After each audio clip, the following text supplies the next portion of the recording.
encore en profiter pendant que vous êtes là. Vous deux, encore pour partager un peu du même sujet que la dernière fois. Par rapport à la tout ça, et puis on va prendre une petite. Si vous voulez bien, dans la bulle, on va prendre une petite.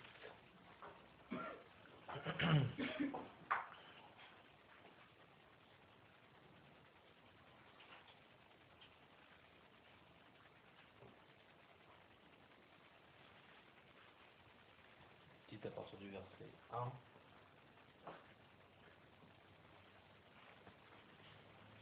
Si quelqu'un veut le lire.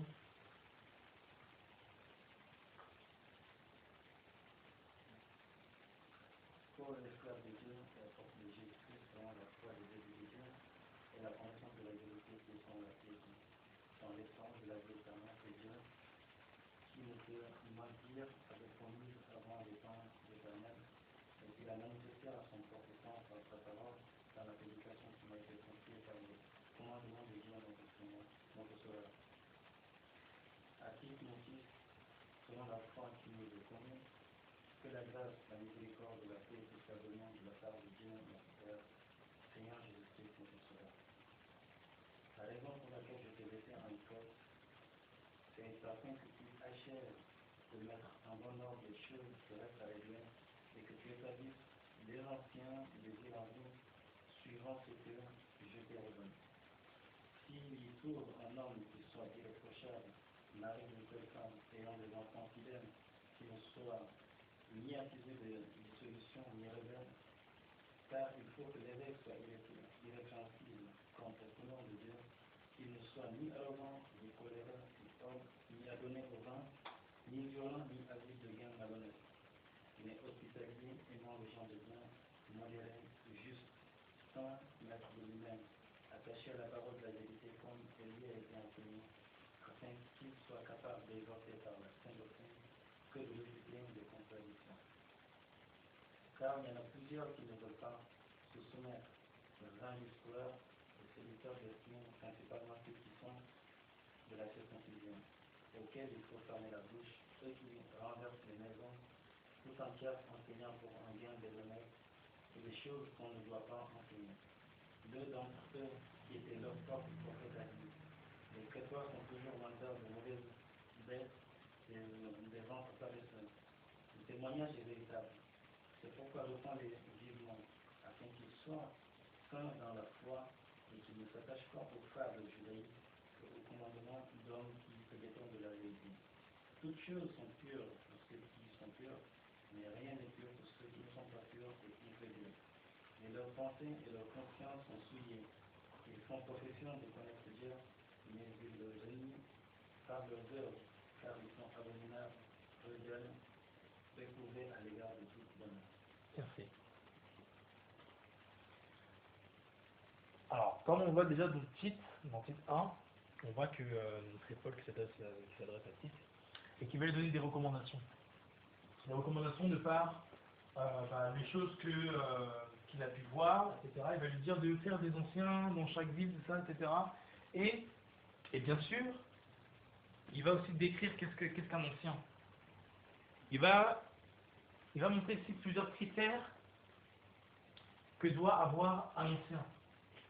Plusieurs critères qui sont, je dirais, pas des critères dont on ne peut déroger, des critères qu'on peut éviter. D'ailleurs, ce type de critères, on les retrouvera aussi plus tard dans un autre passage.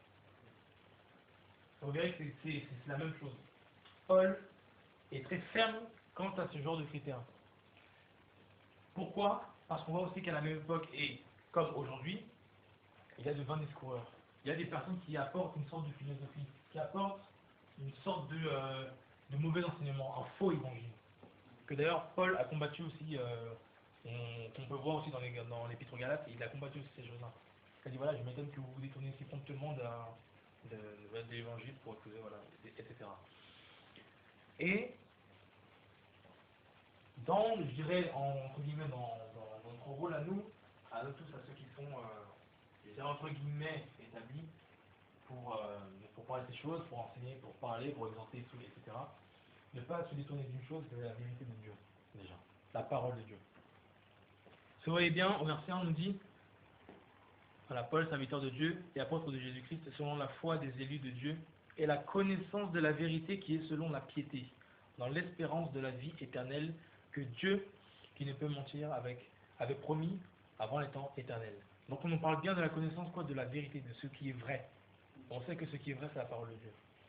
Et après on nous parle de quoi? On dit la vérité qui est quoi? Selon la piété. C'est-à-dire que la vérité de Dieu, elle te pousse à avoir une vie de piété, une vie selon la parole de Dieu, une vie sage, modérée. Elle nous pousse à nous comporter selon des personnes qui sont sages selon la parole de Dieu, plutôt que des personnes selon le monde, plutôt que des personnes selon des philosophes, selon des êtres humains, selon la morale des êtres humains. On n'est pas là pour avancer notre propre morale, on en a déjà une, c'est la parole de Dieu. C'est celle de Dieu. Et pourquoi est-ce que je parle de ça? Parce que je suis en train de lire ce passage-là ce matin, et je me suis rendu compte d'un truc, c'est que on peut facilement se faire entre guillemets mélanger par d'autres personnes qui avancent un autre évangile, d'autres personnes qui avancent une autre réflexion qui est extra-biblique. On peut se faire mélanger, commencer à accepter cette chose-là, et c'est comme ça qu'on commence à se détourner de la parole de Dieu, de la vérité de Dieu. Et là, ça va plus être une piété selon la parole de Dieu, mais ça va être une sorte de fausse piété, une piété religieuse. En gros, c'est la religion. Et Paul, dans le garde Tite, il va dire à Tite de faire des anciens, etc. Pourquoi? Parce qu'il savait qu'il y a toujours des personnes qui viennent pour pouvoir mettre le souk, entre guillemets, de 20 discoureurs. Et ça, on en retrouve partout. Et nous, notre rôle aussi, c'est de garder la vérité selon la piété. Pas selon les hommes, pas selon une religion, selon Christ, selon ce que Dieu a dit dans ses paroles. Donc il dira que voilà, s'il trouve des gens irrépréhensibles, voilà, mariés d'une seule femme, etc., voilà, il faut que l'évêque soit irrépréhensible, comme économe dans sa maison, qu'il soit ni arrogant, ni coléreux, ni adonné au vin, ni violent, non convoiteux des gains déshonnêtes, parce que convoiteux des gains déshonnêtes, on en a plein. Il y a des gens qui prêchent pour l'argent, il y a des gens qui prêchent pour la reconnaissance, pour plein de trucs. Et c'est pour ça que nous, on doit bien prendre en considération le fait qu'on doit se focaliser sur les choses qui sont bien selon Dieu, non pas selon une réflexion. Parce que c'est comme ça qu'on invente après un truc du style ouais, mais moi je me donne à plein temps pour là, donc voilà, je dois bien me ramasser une petite dîme ou alors des offrandes pour moi, tout ça, les gens doivent me payer quoi. Et c'est comme ça qu'après l'œuvre de Dieu devient quoi? Il n'y a pas devient une espèce de métier. Et après on ne prêche plus, on ne prêche plus pour que les âmes aillent au ciel, on prêche pour de l'argent, pour gagner son temps. Et là, c'est carrément plus dur. Jésus, quand il est venu, il avait le souci des âmes. Il nourrissait les âmes. Aujourd'hui, ce sont les 20 discours qui sont nourris par les âmes. C'est le monde à l'envers.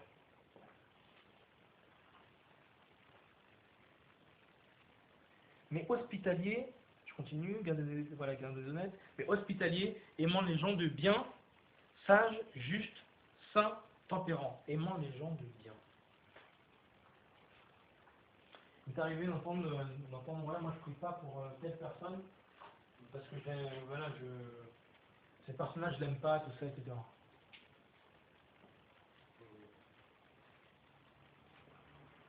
Ça, c'est un discours qui ne va pas se trouver dans notre bouche. Lui, je ne l'aime pas, elle, je ne l'aime pas. Ça, c'est... Pour moi, une personne qui parle comme ça n'est pas du tout chrétienne. Elle peut parler de Jésus, prononcer Jésus, tout ça, cette personne n'est pas chrétienne du tout. Parce que la base même de l'évangile, c'est l'amour.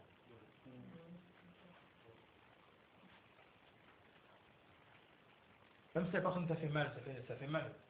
Mais tu dois quand même pardonner. Tu dois quand même pardonner et tu dois quand même aimer. Prie pour la personne. C'est l'une des bases de l'évangile, l'amour. vraiment les gens de bien, donc sage, comme je disais tout à l'heure, juste, saint, tempérant. La justice, être juste. Être juste dans nos jugements. Être juste par rapport à une personne. Quand on reçoit un témoignage, une personne et que ce témoignage implique une autre personne, on n'écoute que deux parties. On n'écoute pas juste une seule personne et puis émettre un jugement, tout ça selon un seul témoignage. C'est pas juste. Si ça implique une autre personne, ok, ça implique telle personne, d'accord, amène-moi la personne, on va parler à trois. Et après, selon ce que les personnes disent, vraiment, là, on peut juger. Rappelez-vous que quand les deux femmes là, sont arrivées devant Salomon là, pour dire que voilà, telle personne a voilà, s'est réveillée, son bébé était mort, tout ça, puis maintenant elle prend mon bébé, tout ça, etc. Je ne sais pas si vous vous souvenez de cette histoire-là. Exactement. Salomon n'a pas isolé une seule femme et puis lui dire ouais vas-y. Non, non. Il a reçu les deux femmes avec les deux discours. Savoir être juste. Si tu appliques, je veux dire, je sais pas, une telle sanction à une telle personne parce qu'elle a mal agi, et bah à une autre personne, si elle fait aussi la même chose, et bah tu appliques aussi la même sanction. Je parle d'appliquer des sanctions parce que contrairement à ce que les autres pensent, oui, en tant que chrétien aussi, on est appelé à juger aussi. À juger dans le sens, dans le sens de discerner le mal, seul le bien et le mal, mais également dans un sens de condamnation. Paul le disait dans la Corinthiens 3, je m'étonne que vous marchez, vous mangez avec une telle personne. Une telle personne doit être livrée à Satan pour la destruction de la chair afin que l'âme soit sauvée. C'est écrit, hein. Paul l'a dit. Hein. Donc si on doit prendre des décisions par rapport à une personne qui se comporte vraiment mal et puis voilà, qui fait vraiment n'importe quoi, il faut aussi prendre la décision d'écarter cette personne-là de l'assemblée. Pour ça, il faut vraiment que la personne ici soit... Ça sont des cas vraiment extrêmes, quoi. Là, dans ce cas-là, le gars, il est parti avec la femme de son père. Voilà, quoi, il y a des cas. La justice. Non seulement dans l'assemblée, mais même dans notre vie aussi personnelle.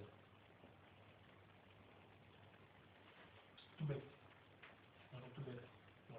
Dont je me rappelle. Par exemple, s'il y a 3 morceaux de viande, vous êtes 3 personnes, t'en prends 2, t'es un voleur. Si vous n'avez qu'un seul destiné à chacun, si t'en prends 2, tu prends la part de l'autre, tu es un voleur, tu n'es pas juste.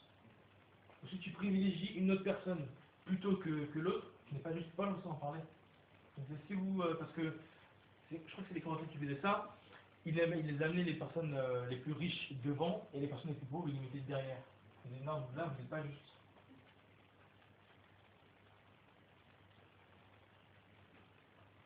Donc ça, on ne regarde pas la richesse. Hein. Tu peux avoir de l'argent comme pas avoir d'argent, si ton cœur n'est pas selon Dieu, ça ne fera rien.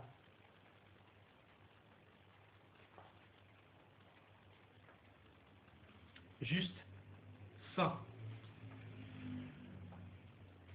Saint. Bien sûr, la sanctification. La sanctification, donc quoi encore bah, la séparation. Séparation avec le mal. Séparation de ce qui ne glorifie pas Dieu. Bien sûr, la fornication, tout ça, etc., la pudicité, toutes ces choses-là. De toute façon, on le sait. Quand on parle de sanctification, de toute façon, c'est la première chose qui nous vient à l'esprit. Mais voilà, c'est pas que ça, comme vous le savez. Donc ça implique aussi de savoir se séparer non seulement des personnes qui peuvent nuire à notre vie spirituelle, mais aussi des choses qui peuvent nuire aussi à notre vie spirituelle. Parce qu'on a beaucoup prêché sur les personnes, donc bien avant avec la sanctification, on avait beaucoup prêché sur l'impudicité, sur la fornication. Ça dépend des assemblées, parce que les assemblées qui n'en parlent pas. Mais donc ces choses-là.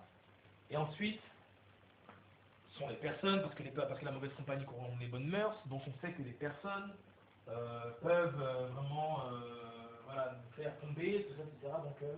Donc on a prêché là-dessus, mais c'est pas que ça aussi, c'est aussi des choses. Ça peut être ton téléphone, ça peut même être une application, ça peut être tout et n'importe quoi. Tout ce qui t'éloigne de ce qui est saint. Si tu vois qu'il y a quelque chose,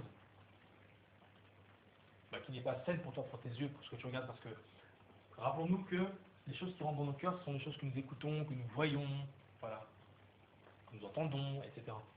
Que nous sentons même, qui ont aussi une influence sur, qui peuvent avoir une influence sur ce que nous voulons, ce que nous allons faire, même sur la convoitise aussi. Et donc, si nous-mêmes on ne va pas là-dessus, bah, que ça nous trouve la vie, puis que ça nous sort de la sainteté, bah, on doit s'en séparer. Et c'est ça aussi la séparation. C'est la séparation de toute forme de mal. Paul le disait, il disait abstenez-vous de toute forme de mal. Il n'a pas dit du mal comme ça, il a dit toute forme. Parce que le mal, hein, on sait, hein, ça a plusieurs formes. Ce qu'on appelle aussi, on pourra appeler aussi la séduction. La séduction est là pour te faire tomber par n'importe quel moyen, par n'importe quelle forme. C'est pas son problème. Elle, la séduction est faite pour te faire tomber, point barre. C'est ça le but. Après, prendre la forme qu'elle veut, je sais pas, passer par des images, passer par une personne, passer par qui vous voulez. Juste là pour te faire tomber, c'est tout. Donc, la sainteté. Et Jésus disait que vous êtes purs à cause de la parole que je vous ai annoncée. Il disait aussi, quand ces écrits-là, il disait, sanctifie-les par ta vérité, ta parole est la vérité. Donc, la parole aussi nous sanctifie. Pourquoi? Parce qu'elle nous donne notre cadre en fait de référence sur lequel nous nous appuyons pour pouvoir marcher selon la sanctification, enfin selon Dieu. Attaché à la parole de vérité, de la vérité, comme elle lui a été enseignée afin qu'il soit capable tant d'exhorter par la saine doctrine que de réfuter les contredisants. Voilà ce dont je vous parlais déjà la dernière fois qu'on avait parlé de ça, et ce dont je vous parle actuellement. Attaché à la parole de la vérité, comme elle lui a été enseignée, c'est-à-dire que les choses que vous avez entendues de nous, plus particulièrement Herman et moi, sont des choses qui doivent rester attachées en vous. De toute façon, on a toujours poussé à regarder la parole, à lire la parole, à vous accrocher à la parole de Dieu. Donc si quelqu'un parle je sais pas, dans notre évangile qui s'écarte de la parole de Dieu, forcément on va le contredire. Paul dit ici qu'il soit capable tant d'exhorter par la saine doctrine que de réfuter les contredisants.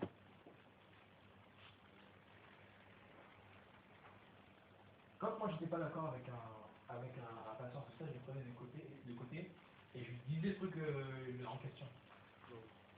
C'est pas ce que la parole dit. La parole elle dit ça et tout, ça c'est faux. Et il faut être, comme il dit, capable de pouvoir réfuter les contredisants. Réfuter les personnes qui s'appuient pas sur la parole de Dieu. Réfuter les personnes qui vous avancent des fausses doctrines, voilà quoi, à notre évangile. Pourquoi? Parce qu'on sait que l'évangile, de toute façon, l'apparence, c'est comme une semence qu'on jette. Donc si des mauvaises semences sont jetées et que vous laissez les mauvaises semences comme ça être jetées sur des gens comme ça, les gens vont mal croître. Et après, quand il y a des gens qui croissent mal, et ben ils sont plusieurs, et ben ça crée une sorte d'ambiance en fait, et vous-même après vous commencez à être séduit.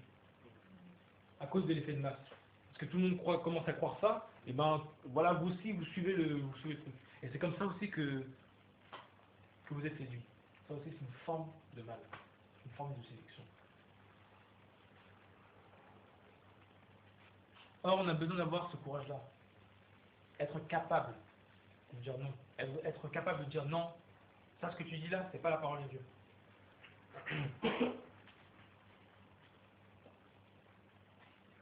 Être capable de prendre quelqu'un, un pasteur, sur le côté et dire non, ce que tu dis là, c'est. Voilà quoi. Paul disait je vous apprends à ne pas aller au-delà de ce qui est écrit.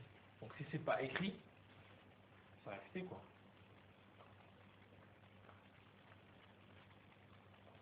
Car il y en a plusieurs qui ne veulent pas se soumettre.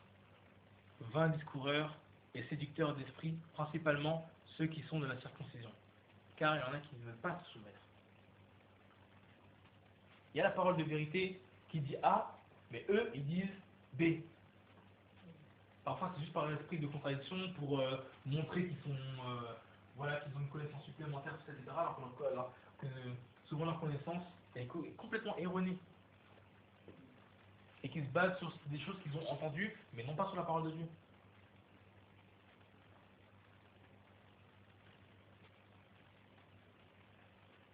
Et ces personnes-là ne se soumettent pas donc à la parole de Dieu, mais ils sont là juste pour... c'est livré, quoi. Pour faire n'importe quoi. 20 discoureurs, comme je disais tout à l'heure. Les gens parlent pour parler. Pour ça, je disais, hein, moi, que si j'ai rien à dire, je me tais, et puis voilà, c'est tout. C'est pour ça aussi que je me pousse à prendre la parole aussi, à exhorter. Parce que je n'ai pas envie de prêcher pour prêcher. Parce que quand on prêche pour prêcher, au lieu de bâtir, on déforme. On se force, on se met la pression, déjà on se met la pression nous-mêmes. Donc c'est plus la liberté, mais c'est la pression. Et après, qu'est-ce qu'on jette comme semence? Une semence selon la pression. On prêche parce que voilà, c'est dimanche, et parce que je suis là tout seul, et puis parce qu'il faut parler. Non, parfois t'as rien, il faut pas parler, parfois il faut juste te taire.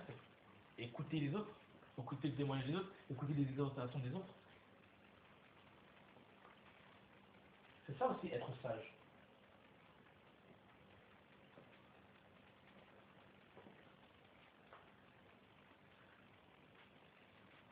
Ensuite, les 20 discoureurs et séducteurs d'esprit. Des séducteurs d'esprit. Comme je vous l'ai dit, voilà, il y a le blé, il y a aussi l'ivraie, il y a des 20 discoureurs, etc. Il y a des personnes qui s'infiltreront juste pour séduire. Des séducteurs d'esprit. Et c'est pour ça que aussi j'aimerais que vous fassiez attention à quelque chose, c'est au témoignage. Je ne sais pas si on en a déjà parlé, je crois que oui, mais c'est toujours bien de le rappeler. Lorsqu'on reçoit des témoignages de personnes, de certaines personnes, parce que tous ne sont pas là pour exhorter avec leur témoignage. Il y a des personnes qui sont là pour pouvoir mettre des mauvaises pensées aussi dans la tête des gens, dans le crâne des gens. Il y a des témoignages qui sont vraiment exhortants, si je puis dire, et d'autres témoignages qui sont là juste pour te faire penser à autre chose, juste pour la distraction en fait, juste pour distraire. Il faut savoir discerner ce genre de choses. Hein. Quand quelqu'un donne trop de détails sur quelque chose, sur un témoignage, sur la manière dont il était dans le monde, etc. Bon, à un moment donné, il faut savoir couper et puis dire que voilà quoi. Il y a des personnes qui sont juste là pour pouvoir soit distraire ou mettre des mauvaises pensées dans la tête des gens. Oui, telle personne, quand j'étais avec telle personne, je sortais avec telle personne, je faisais telle pratique avec telle personne, je faisais ci, puis je faisais ça, puis comment ça rentrer dans les détails, tout ça, etc. On n'a pas besoin de détails. Dire simplement j'étais dans la publicité, j'étais dans la fornication, tout ça, etc. Et point barre. Maintenant, je me suis repenti, j'ai donné ma vie au Seigneur, le Seigneur m'a restauré, m'a régénéré, j'étais possédé, le Seigneur m'a délivré. Voilà, des choses qui sont assez lourdes comme ça, mais quand vous voyez que les personnes vont loin dans les détails, tout ça, ouais, j'ai pris telle chose pour faire la sorcellerie, j'ai pris tel machin, tel ingrédient, ensuite j'ai fait ça, j'ai mélangé avec ça, et j'ai récité tel truc. Non, là, essayez de mettre un peu dans la tête des gens. Oh, dans tel quartier, là-bas, tout ça, vous allez là-bas, tout ça, etc. Si vous faites attention, vous verrez que c'est marqué ça, mais si vous allez tout profondément, vous verrez qu'il y a quelque chose qui se trouve là-bas, tout ça. Et là, demain, t'entends qu'il y a 3 personnes qui sont possédées encore. Parce qu'ils sont partis là-bas. Il y a des gens qui sont là, en fait, pour simplement, enfin, sont des séducteurs d'esprit. Ils sont là pour séduire les esprits. C'est pour ça que Jean disait, n'ajoutez pas foi à cet esprit. Il y a des gens qui sont là pour parler d'un témoignage. Il y a des gens qui, même accidentellement, vont commencer un peu à dévier, sans pour autant mettre quelque chose dans la tête des autres. Hein. Il faut savoir recadrer. Il faut Ça va dire que, voilà, couper court et dire, voilà, c'est quoi, globalement? C'est quoi? C'est le mensonge, c'est l'impudicité, la parole en parle, quoi. Ça donne des clés, quoi. Les gens commencent à rentrer dans les détails de ça, etc. Oh! C'est bon, quoi, on n'est pas là pour... on est là, ça, on veut sanctifier. Toi, tu viens dans l'assemblée pour voir mettre des trucs. Donc, voilà, quoi. Donc, faut savoir aussi écouter lorsqu'il faut écouter, puis voilà, quoi. Parce que la distraction, il y a des gens ouais, qui sont champions dans ça, quoi. Ils prennent le micro pour distraire, pour faire rire aussi les gens. Que les gens rient, éventuellement, il n'y a pas de problème. Mais si vous voyez que le mec, ou la personne, la femme est vraiment champion ou championne dans ça, et puis qu'elle est là que pour ça, à un moment donné, faut savoir couper, il faut se dire que voilà, on n'est pas là pour la distraction, quoi. Voilà. Circoncision, verset 11, auquel il faut fermer la bouche. On nous parle d'être capable de réfuter les contredisants. Et là, Paul dit à Tite qu'il y a des personnes, voilà, comme ça, auxquelles il faut fermer la bouche et qui renversent les maisons tout entières, enseignant pour un gain déshonnête des choses qu'on ne doit pas enseigner.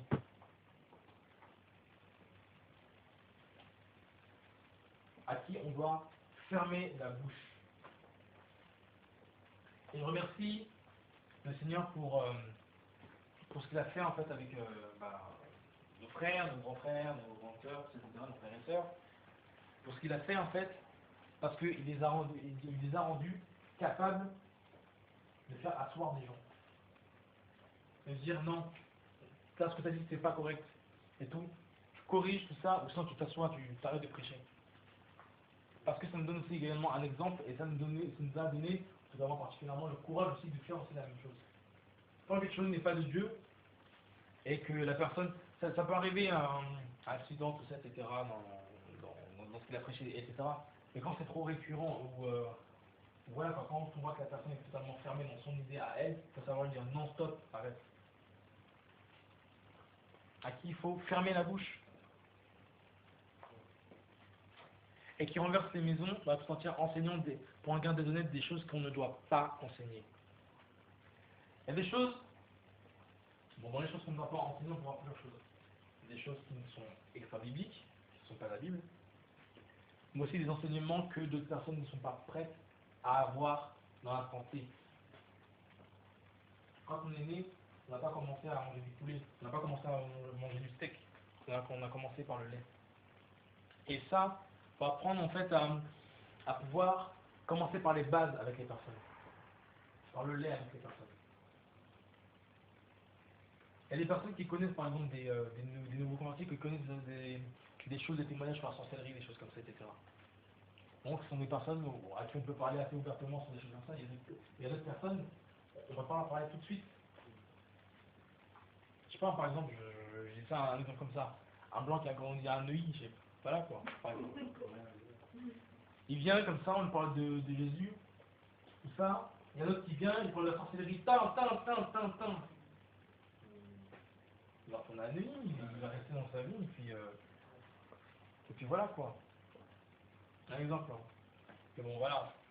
Faut savoir donner de lait aussi aux bonnes personnes. Donc après, petit à petit les accompagner, etc. Parce que de toute façon, la parole aussi nous parle de la sorcellerie. Forcément, il va tomber dessus, et puis là, on va pouvoir accompagner, etc. Donc c'est petit à petit, guider les gens, quoi. De façon à ce que les gens ne soient pas comment dire ça, brusqués aux trois battus ou effrayés, quoi. Mais qu'on puisse apporter l'enseignement, mais comme il faut, autant qu'on a. Comme le dit aussi la parole. Et c'est pour ça que c'est bien qu'il y ait plusieurs prédicateurs de façon à pouvoir switcher, puis apporter un enseignement, une connaissance supplémentaire. Voilà. Donc ok, il faut fermer la bouche, là. On n'a pas enseigné. Alors l'un d'entre eux, on l'a quitté, par propre prophète, ça dit voilà, l'écriture, etc. Donc là c'est dans un contexte tout précis. Alors ce témoignage est véritable, voilà, c'est pourquoi reprends-les vivement, afin qu'ils soient sain dans la foi. Lorsqu'on reprend quelqu'un, c'est pas pour blesser la personne, c'est pour corriger, de façon à ce que la personne soit vraiment saine selon la foi en Dieu. Parce qu'il y a plusieurs personnes qui croient en tout et n'importe quoi, il y a plusieurs religions, il y a plusieurs trucs. Donc forcément, s'ils n'ont pas cette foi-là saine en Dieu, bah c'est mort. Ces personnes ont des vies. C'est pour ça qu'on a besoin de corriger, selon la parole de Dieu.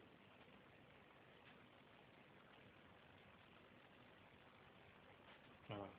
Et on corrige avec la parole de Dieu, non pas avec la culture, non pas avec notre façon de voir les choses, notre façon de penser. Parce que parfois on est charnel, parfois on peut être charnel dans le jugement et puis dire non, on fait pas ça parce que, et puis après, parfois on se rend compte en fait que c'est nous-mêmes, c'est parce que nous-mêmes on a été élevés comme ça, et on n'a pas fait des choses parce qu'on nous a enseigné, on nous a enseigné de par nos parents de ne pas faire comme ça, mais quand on regarde la parole de Dieu, c'est parce que la parole de Dieu dit. On va dire un truc, il y a longtemps, bon, on m'a dit même plusieurs trucs, hein, on me dit ouais, faut pas siffler parce que, c'est bon, je ne savais pas de quelle nation vient cette parole-là, mais faut pas siffler parce que lorsque tu siffles, tu appelles des démons. La nuit, Mm. c'était la nuit. Ouais, il m'a dit siffler, tout court. Non, c'était la nuit.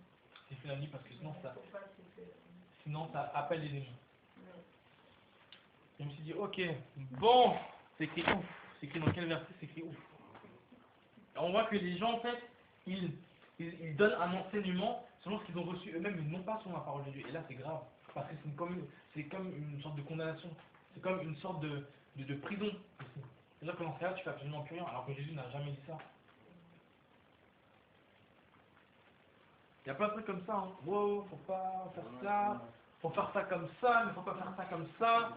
Sinon, tu vas appeler quelques démons, sinon il y a des démons familiaux qui vont revenir. Non, arrêtez quoi.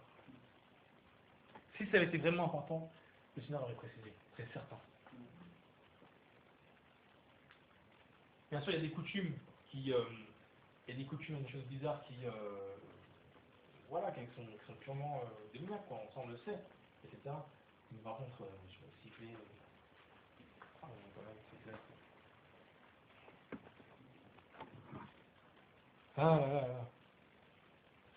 Si les personnes m'avaient dit que ouais, dans son sifflement et tout, il appelle le démon, tout ça, etc. Je dis peut-être que voilà, il y a un truc bizarre quoi. Ou pendant qu'il siffle, je sais pas, il a des bougies allumées et tout, etc. Je dis oui, peut-être que là, il est vraiment bizarre. Et si quelqu'un passe dans la rue, il sifflote comme ça, ou sinon dans la rue, à tard le soir, il sifflote, ou sinon même chez lui, comme ça, il est posé puis il siffle. Non quoi. Et puis si surtout son intention n'était pas d'appeler des démons, c'est ça, il faut surtout voir le cœur aussi. Alors, dans la foi et qui s'attache pas aux fables judaïques et aux commandements d'hommes qui se détournent de la vérité. Donc ça, on vient de voir, on va voir tout à l'heure ce que j'ai dit. Donc voilà, les commandements d'hommes. Parce que l'homme sait des commandements, ses propres commandements. Qui se détournent de la vérité. Toutes choses sont bien pures pour ceux qui sont purs, mais ce rien est pur pour les impurs et les infidèles. Mais leur entendement et leur conscience sont souillés, bien sûr, s'il n'y a pas la parole de Dieu. Ils font profession de connaître Dieu, mais ils le renient par leurs œuvres, car ils sont abominables, rebelles et réprouvés à l'égard de toute bonne œuvre. Ils font profession de connaître Dieu, mais ils le renient par leurs œuvres. Et ils disaient quoi? Dès qu'il y avait des faux prophètes. C'est pas grave, ok. Mais ils disaient qu'on peut les reconnaître. Et par quoi on peut les reconnaître? C'est une question que je vous pose. Par leurs œuvres. C'est valable pour les prophètes, comme pour les pasteurs, comme pour les évangélistes, comme pour tout le monde, pour tout chrétien. Pourquoi? Parce que, de toute façon, quelqu'un qui est en Christ, il n'est pas stérile. Il porte du fruit, forcément. Quelqu'un qui ne porte pas de fruits, portent des fruits selon, je sais pas, selon le monde, ou selon le diable, tout ça, etc. Parce que Paul parle aussi des fruits dont vous rougissez avant. Donc, forcément, on portait aussi des fruits avant de connaître Christ. Donc, c'est forcément des fruits charnels, des fruits, voilà, selon le monde, parfois même selon le diable. Donc, voilà, il y a plusieurs sortes de fruits. Il y a des bons fruits et il y a des mauvais fruits. Or, pour voir si quelqu'un est par exemple un prophète, ou un véritable pasteur, ou un véritable apôtre, etc., c'est par ses fruits. Si quelqu'un qui prêche la parole ne vit pas ce qu'il prêche, il n'est pas de Dieu. Ou ça peut arriver qu'il puisse être enseigné en même temps qu'il prêche sa parole. S'il ne corrige pas sa vie par rapport à ce qu'il a prêché, il n'est pas de Dieu. J'entends, mais beaucoup de fois j'entends entendre que oui, mais cette personne aussi, il prêche, il aime Dieu, tout ça, voilà, il prêche sa parole, tout ça, il aime Dieu. Et quand je regarde les fruits de cette personne-là en fait n'est pas de Dieu, quoi. Et cette personne-là, voilà, ça peut être plusieurs choses. Soit cette personne-là est orgueilleuse, soit cette personne-là ne veut pas changer, sa mentalité, tout ça. Et bah, quand on voit ça par rapport aux fruits, même on voit que la personne comment dire ça, dans les fruits qu'il porte, dans les œuvres, tout ça qu'il porte, ça n'avance pas, ça rame toujours.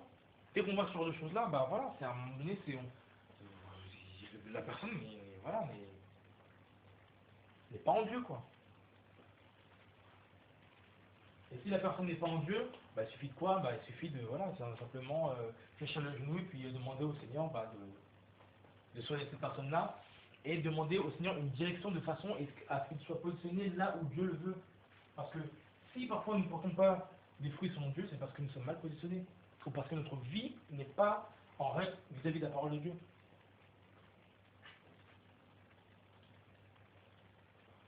Et nous devons nous-mêmes faire attention à ça, de façon à ce que notre vie soit vraiment selon ce que Dieu dit.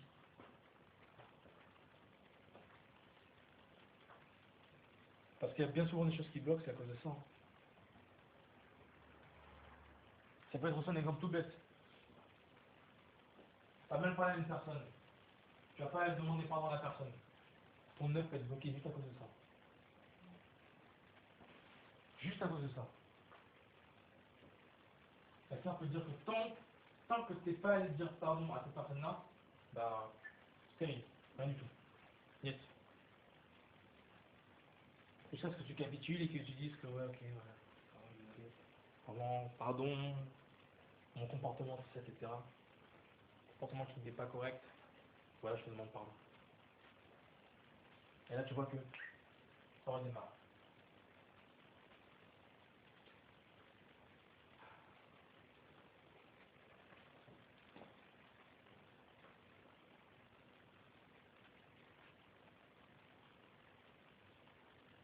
Mais ils font profession de connaître Dieu, mais ils l'ironient par leurs œuvres, car ils sont abominables. Ils sont rebelles. C'est des gens qui commettent des abominations, qui sont rebelles. Il y a d'autres cas où, de visu, on aura l'impression qu'une œuvre avance, mais alors qu'elle n'avance pas, elle n'avance pas en fait. Elle peut avancer d'une certaine manière, mais ce qui est le plus important, c'est qu'elle avance selon ce que Dieu veut, selon ce que Dieu a préparé d'avance. Parce que beaucoup pensent que parce qu'ils ont prêché la parole, parce qu'ils ont été assidus tous les dimanches, c'est parce que ces personnes-là ont baptisé certaines autres personnes, tout ça qu'ils vont être agréés de Dieu. Mais si Dieu n'avait pas prévu pour toi que tu sois pasteur ou je sais pas, ou évangéliste, mais que tu sois, je sais pas moi, dans les œuvres pour les pauvres, tout ça, etc., pour avoir faire ce que tu veux, hein. Lorsque tu arriveras, le Seigneur te dira oui c'est bien, tu as fait tout ça, mais tu n'as pas fait ce que je t'ai demandé. C'est bien, c'était beau, c'est bien ce que tu as fait, tout ça, etc. Oui, mais tu n'as pas fait ce que je t'ai demandé. Mais de toute façon, ça se voit. Si quelqu'un aime vraiment Dieu, Dieu l'éclaire. De toute façon, ça, il n'y a pas de problème. Mais il y a des personnes qui persistent. Il y a des personnes qui par exemple, bah, ne sont pas destinées à être pasteurs, mais ils veulent être pasteurs et ils se donnent tous les moyens pour être pasteurs parce que eux, ils ont envie d'être pasteurs. Je crois qu'ils vont faire des écoles théologiques, tout ça, etc. Et après, dès qu'ils sortent, ouais, ils vont être pasteurs, tout ça, ils vont diriger une église, une assemblée. Après, plus tard, on apprend quoi? On apprend que les membres de l'église sont blessés, que telle personne est repartie dans le monde, tout ça, etc., à cause du pasteur. Que, voilà, Et c'est comme ça que ça casse, ça détruit les âmes plutôt que de les amener vers Christ. Et là, après, tu as des comptes à rendre au Seigneur. Parce que Dieu t'a prévenu et t'as foncé.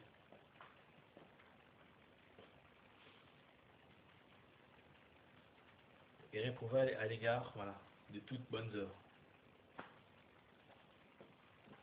Tu veux faire les choses bien, mais tu vois que tu n'arrives pas. C'est normal que tu n'es pas en Christ.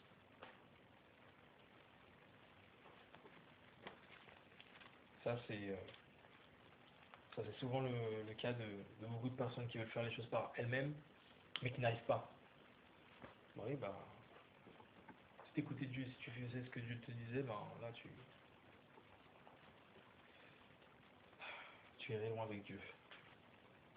Chapitre 2, mais toi, annonce les choses qui conviennent à la saine doctrine. Là, il le répète encore, à la saine doctrine. Que les vieillards soient sobres. On nous parle même des vieillards. Non seulement des enfants, on nous parle aussi même des vieillards. Sois sobre, honnête, prudent, saint encore, dans la foi, dans la charité et dans la patience. On le dit encore. De même que les femmes âgées règlent leur extérieur d'une manière convenable à la sainteté. Non seulement l'extérieur, mais je dis aussi moi-même, je dis aussi l'intérieur. Parce que de toute façon, quand l'intérieur est changé, ça se voit aussi à l'extérieur. Donc forcément, s'il dit de changer l'extérieur ici, c'est forcément que l'intérieur aussi est changé. D'une manière convenable à la sainteté. Qu'elle ne soit ni médisante, ni sujette à beaucoup de vin, mais qu'elle enseigne de bonnes choses. Donc souvent on avait dit quoi? Que les femmes ne peuvent pas enseigner, que les femmes ne peuvent pas truc, tout ça, etc. C'est faux. On dit c'est qu'elles enseignent de bonnes choses. Non seulement à leur prochain, mais à nous tous, quoi, à l'église, à l'assemblée.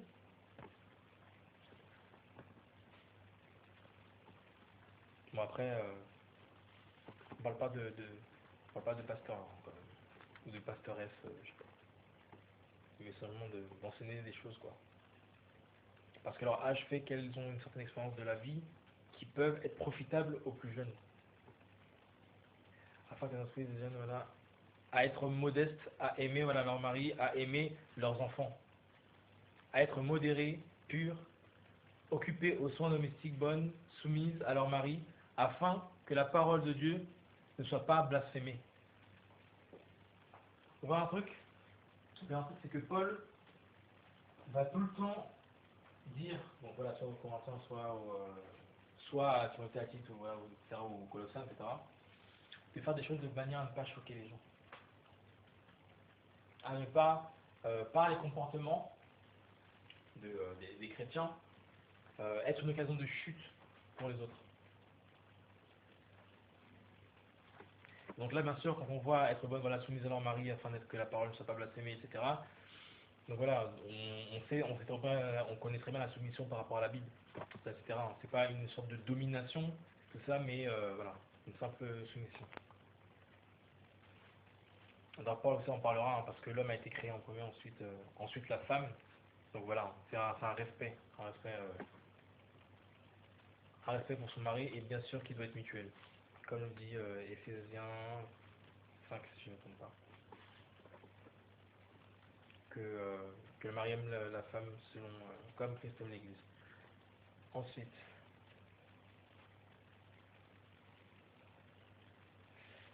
voilà, exhorter les jeunes, tout ça, être, voilà, voilà.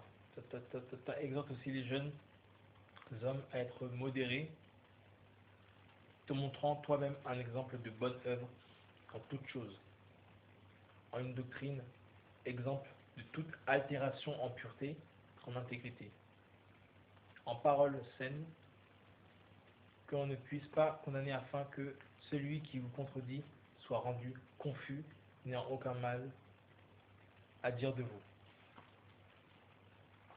Donc ici, verset 6, exhorte aussi les jeunes hommes à être modérés, te montrant toi-même un exemple de bonnes œuvres en toutes choses. En toutes choses. Être un modèle de bonnes œuvres en toutes choses. Bien sûr, c'est pas la première fois que ici, voilà, ou, même je pense que vous avez pu l'entendre à Évry, qu'on met l'accent sur le fait d'être un exemple humain.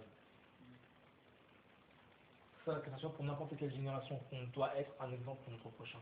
Parce que lorsqu'on parle du Seigneur, bien sûr, c'est le témoignage du Christ qui est engagé. Et les personnes qui nous côtoient peuvent se convertir selon ce qu'ils voient de nous. On parle de Christ, c'est bien, mais qu'est-ce que Dieu fait dans ta vie? Si tu as toujours un mauvais comportement, si tu craches par terre, si tu parles mal, si tu es violent, physiquement comme verbalement, tu salis le témoignage de Christ.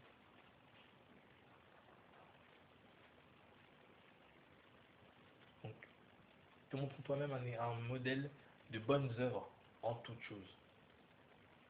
Et c'est vrai que ça constitue une sorte de pression en soi. Parce qu'on doit faire sans cesse attention à ce que l'on dit, sans cesse faire attention à notre comportement. Et c'est vrai que ça peut être chaud. C'est chaud. Mais on doit prendre le temps d'être régénéré en Christ. D'être régénéré en Dieu. C'est ce qui nous permet de tenir. C'est ce qui nous permet d'aller loin avec Dieu. Parce qu'il y a des moments où ça ne va pas, où ça n'ira pas.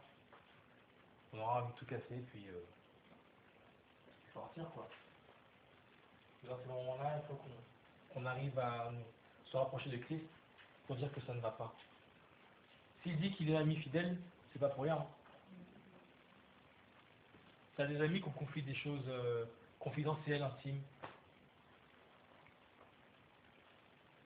Et c'est ce que nous devons faire avec Christ.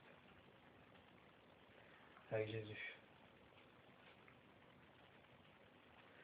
En une doctrine exemple de toute altération en pureté,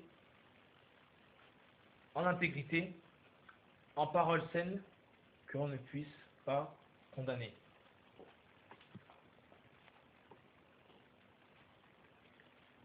Une doctrine exemple de toute altération.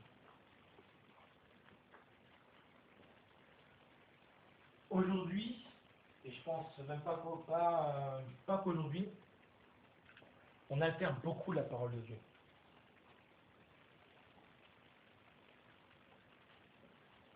C'est pour ça qu'on trouve quoi? Des homosexuels en Christ. C'est comme ça qu'on trouve quoi? Des christothèques, c'est-à-dire des boîtes de nuit où les gens peuvent danser sur des musiques, des louanges, des ondes. C'est comme ça qu'on trouve un mélange du monde avec les choses saines, un mélange de Babylone avec l'Église, quoi. Enfin, Babylone. C'est comme ça qu'on trouve une sorte d'altération sur ce qui est pur, une altération sur ce qui est sur la sainteté de Dieu. Mais lorsqu'il y a une altération, c'est plus Dieu. Lorsque c'est plus Dieu, c'est le monde. C'est le Dieu de ce siècle, comme dit la parole, à savoir le diable.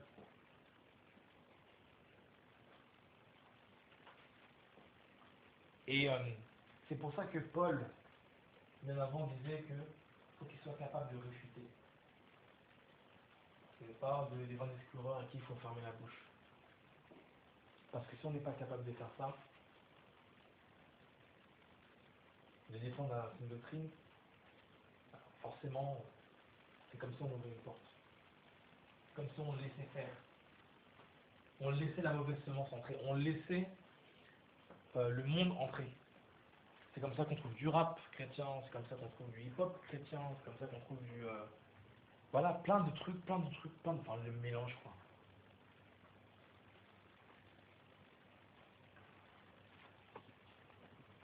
Je vais lire rapidement 2 Corinthiens.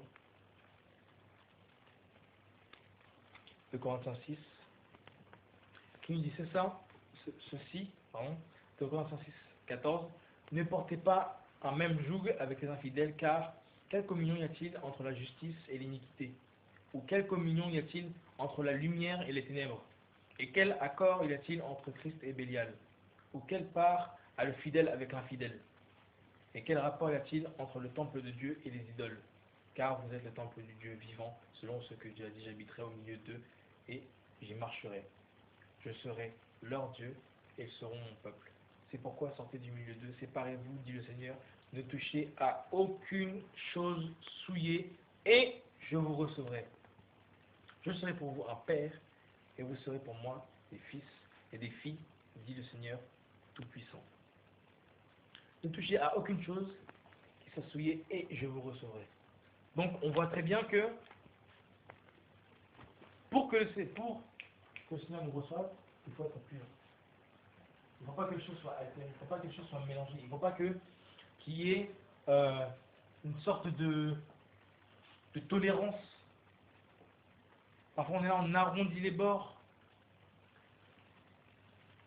On veut dire que l'homosexualité, non, c'est pas ce que Dieu veut. Le Seigneur condamne ça, l'homosexualité. Pareil pour les personnes efféminées. Le Seigneur condamne ça aussi. C'est écrit.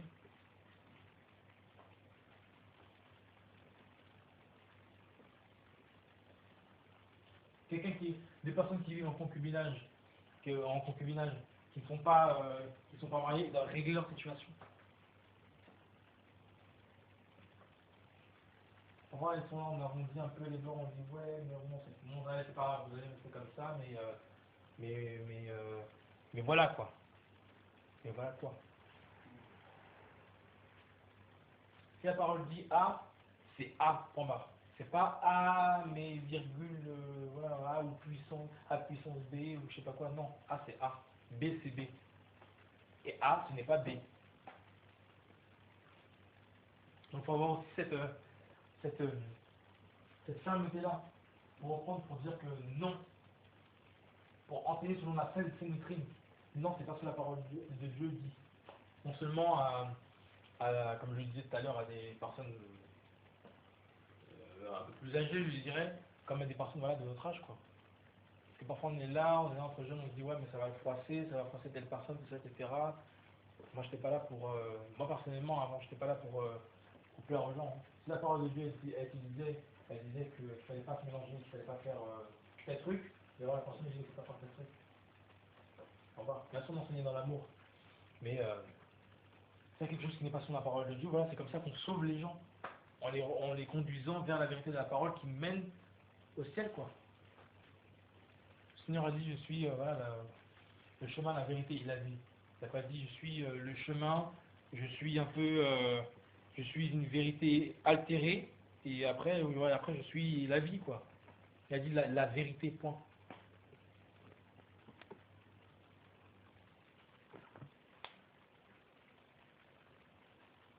Donc, en pureté, comme je dis, en intégrité, être intègre.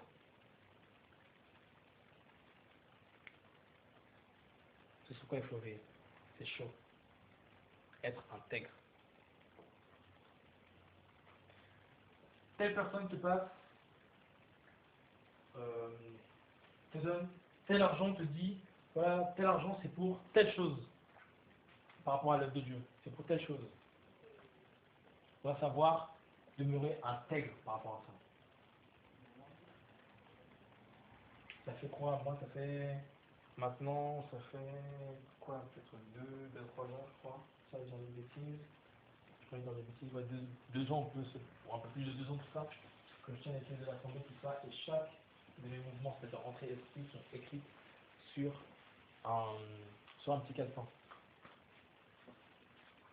Et je note tel argent qui est destiné à quelque chose, tel argent qui est destiné à quelque chose. Comme ça qu'on intègre. L'intégrité, c'est pas forcément par rapport à l'argent.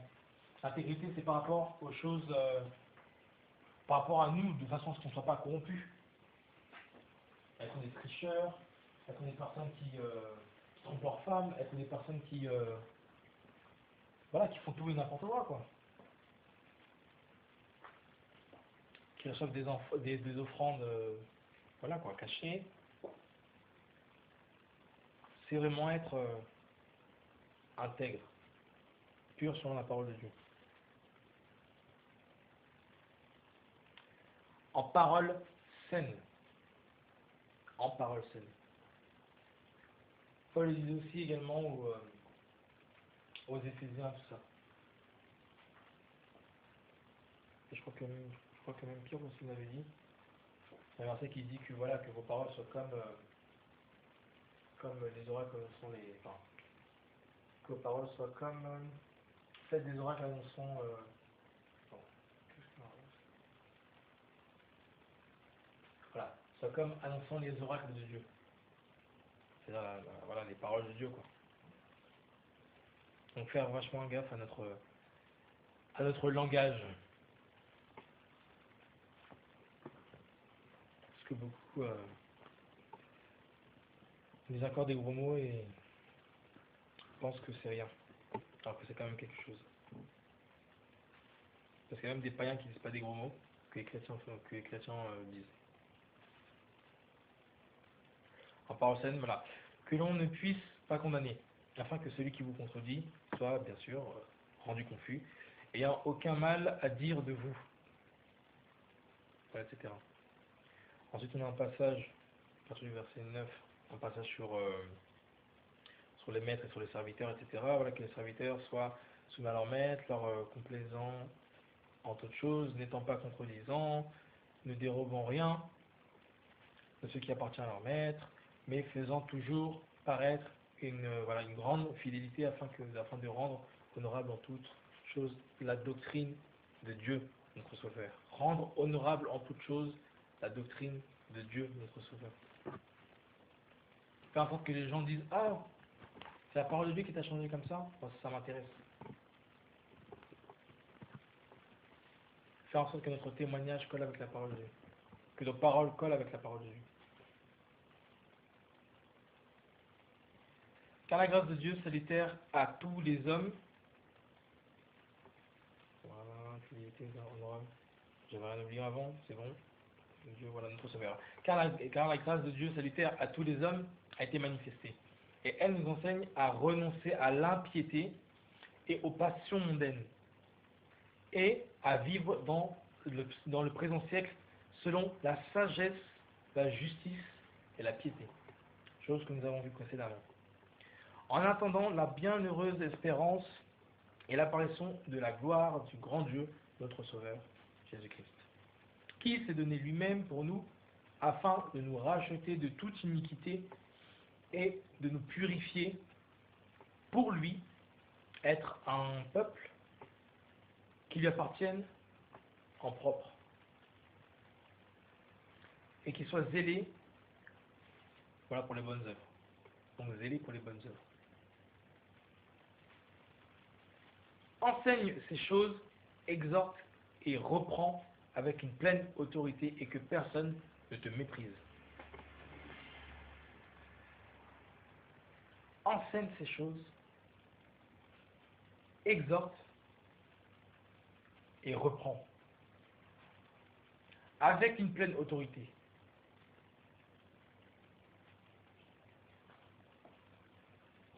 C'est ce dont je vous parlais.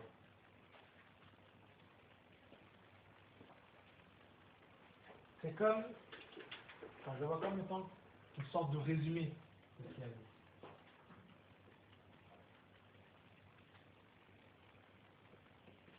Enseigne, exhorte, et reprend.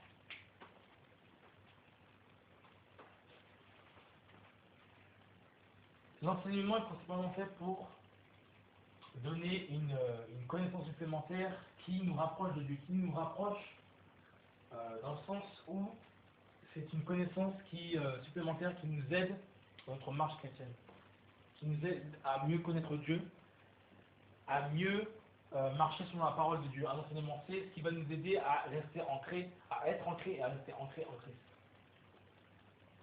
Enseigne. Parce que les gens à qui nous parlons de Jésus sont destinés aussi elles-mêmes à grandir, elles-mêmes à croître et elles-mêmes à porter du fruit. Enseigne. Et d'ailleurs, par rapport aux fruits, comme vous savez, j'avais dit il y a quand même pas mal de temps, 30, 60, et 100. Bien sûr, 30, après, on sait que ça correspond à l'alphabet hébraïque, qui correspond à des mots. Et le 30, c'est quoi? Bah, c'est l'enseignement.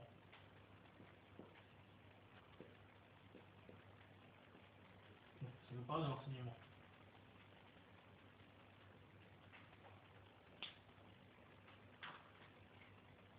Donc c'est la base. On voit bien que ça pas grand chose. Hein. C'est la base de toute chose. Une exhortation, c'est une parole, plusieurs paroles, des discours, etc., qui sont donnés à un instant précis pour pouvoir t'aider dans ta marche. Ça peut être également aussi une connaissance supplémentaire qu'on te donne. Et l'exhortation est faite pour te rebooster si t'as battu, pour te donner une petite connaissance par rapport à ce que tu vis actuellement, ou simplement pour nous encourager. Plus souvent pour nous encourager.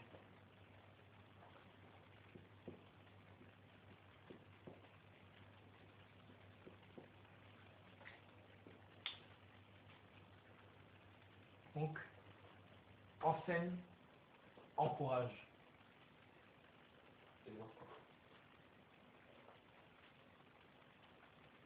Et vous verrez qu'il y a des exhortations qui viennent de l'homme, de la chair, et des exhortations qui viennent vraiment de Dieu. Parce que l'exhortation est faite pour vraiment encourager, pour relever les gens. Il y a des personnes qui tentent d'exhorter, mais qui Dieu n'a pas parlé, quoi. Je me souviens d'un jour où il y a un frère qui est venu de parler de ça, et qui nous avait beaucoup parlé, enseigné de ça, etc. Et on faisait des questions-réponses, on faisait des questions-réponses, tout ça, et puis cette personne-là est partie, et moi j'avais clôturé en disant, toujours en allant dans le sens de ce que le frère a dit, pour clôturer, puis voilà, pour exhorter les gens, tout ça. Et juste après moi, il y a quelqu'un qui est venu, qui a voulu exhorter, il a tout cassé. Il y a des exhortations qui viennent de Dieu, et des exhortations qui viennent de la chair. Parfois, voilà quoi, faut juste savoir se taire. Et plus tard, après, juste après, on m'a fait des retours, ouais, c'est bien, t'avais clôturé, tout ça, etc. Mais je comprends pourquoi cette personne a pris la parole après, pour après parler, je sais pas quoi, puis les gens, en fait, ça met la confusion. Lorsque c'est pas une exhortation, ça met une confusion. On ne sait pas pourquoi la personne a parlé, c'était pas un témoignage, c'est quoi, c'est une exhortation, mais pourquoi est-ce qu'il a parlé? Et là, ça met une confusion. Paf. Et là, ça peut même effacer ce que les autres frères ont dit avant. Pourquoi? Parce que la dernière personne a parlé. Et donc, les gens se focalisent sur la personne. Mais si les gens se focalisent sur la personne, ils peuvent oublier ce que les autres sont dit avant. Et c'est pour ça qu'il faut savoir... c'est pas évident, hein, mais il faut savoir discerner les choses de façon à ce que... quand on arrive à discerner, essayer de faire comprendre à la personne que... arrête pas. C'est pas aisé parce que de toute façon on donne aussi la parole à tout le monde. Donc voilà, après c'est... faut savoir juger, il faut savoir agir sur la parole de Dieu. Et il va dire, donc, enseigne, de façon à ce que les gens soient ancrés, quoi, dans une pensée. C'est vraiment une racine, quoi. Voilà, quoi. Donc enseigne les gens, ensuite voilà, encourage les gens de façon à ce que voilà, pendant la marche, quand il y a des découragements, tout ça, etc., il y ait une bonne parole qui vienne au temps convenable pour relever les personnes. Et ensuite, reprends.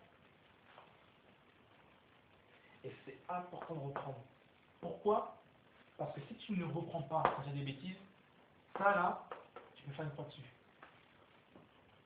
Combien de personnes on a pu voir exhorter, enseigner? Des personnes qu'on a exhortées, qu'on a eu au téléphone, qu'on a exhortées, mais des personnes qui sont retournées dans le monde. Pourquoi? Parce qu'il n'y a pas eu ça. Reprendre. Et reprendre les personnes, c'est reprendre non seulement par rapport à quelque chose, à une parole erronée, que soit un frère aurait pu dire, mais c'est aussi reprendre une personne qui commence à s'en aller. Reprendre cette personne-là. Pourquoi? Parce que si cette personne-là commence à s'en aller, c'est forcément qu'elle a quelque chose dans le crâne qui ne va pas. Soit une mauvaise parole d'une autre personne qui est venue, ou soit des découragements, soit des paroles du diable. Et là, il faut savoir quoi? Il faut savoir reprendre. Et reprendre, c'est reprendre quoi? C'est reprendre l'enseignement qui a été dit, corriger de façon à exhorter la personne, de façon à ce que la personne revienne à Christ. Revienne à la sainteté de la parole de Christ. De la saine doctrine, comme la parole le dit. Et ça, reprendre, hein, oh là là, on a repris des gens. Il y a des personnes qui ont été enseignées, qui ont été même exhortées, mais qui sont parties dans l'islam. Et on n'a rien vu venir. Il y a d'autres personnes aussi qui ont vu venir la chose, qui n'ont pas repris, et ils sont partis dedans, quoi. Et quand ces personnes partent dans l'islam, tout ça, etc., bah après c'est un autre enseignement qu'ils ont, et voilà, c'est un autre encouragement, quoi, une autre exhortation.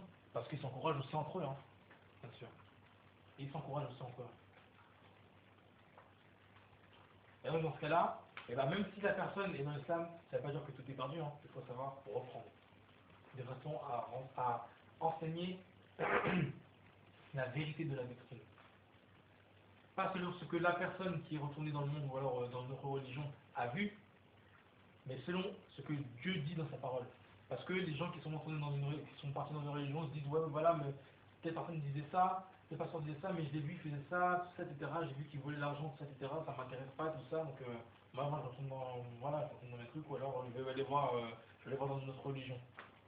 Il faut savoir reprendre et dire que non, ce que tu as vu là, c'était pas de Dieu. Et cette personne-là n'est pas de Dieu. Parce que, par contre, par exemple, vous allez voir que les catholiques nous confondent beaucoup avec les musulmans. Vous dites que voilà, Dieu existe et tout, que vous êtes chrétiens, tout ça, etc. Comment ça se fait et tout que vous êtes là, vous priez des saints, comment ça se fait que vous êtes là, vous avez le pape et tout, que vous dites qu'il est le représentant de Jésus sur terre, tout ça, etc. Le représentant de Dieu sur terre, tout ça, etc. On nous associe beaucoup. Parce qu'on entend des trucs ici, à droite, à gauche, tout ça, etc. Et on nous associe. On fait un grand amalgame et on dit voilà, c'est ça les chrétiens. Et dans ce cas-là, il faut savoir faire quoi? Il faut savoir reprendre. Ensuite, une fois que tu as repris, bah, tu reprends quoi? Bah, tu reprends l'enseignement. Et dans l'enseignement, tu exhortes les gens à rester dans l'enseignement. L'enseignement est fait pour corriger, l'enseignement est fait pour faire croître les gens, non pas pour les déformer. Et quand il y a des personnes qui sont déformées parce qu'ils ont reçu soit des exhortations qui sont complètement charnelles, des mauvaises paroles, bah, il faut savoir reprendre de façon à ramener à l'enseignement. À quoi? Bah, la saine doctrine. On parle de saine doctrine.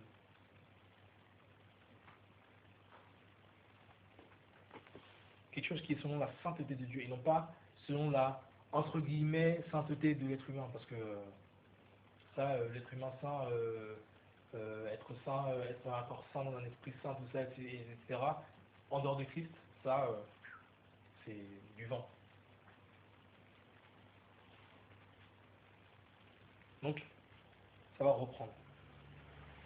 Et il dit, avec une pleine autorité.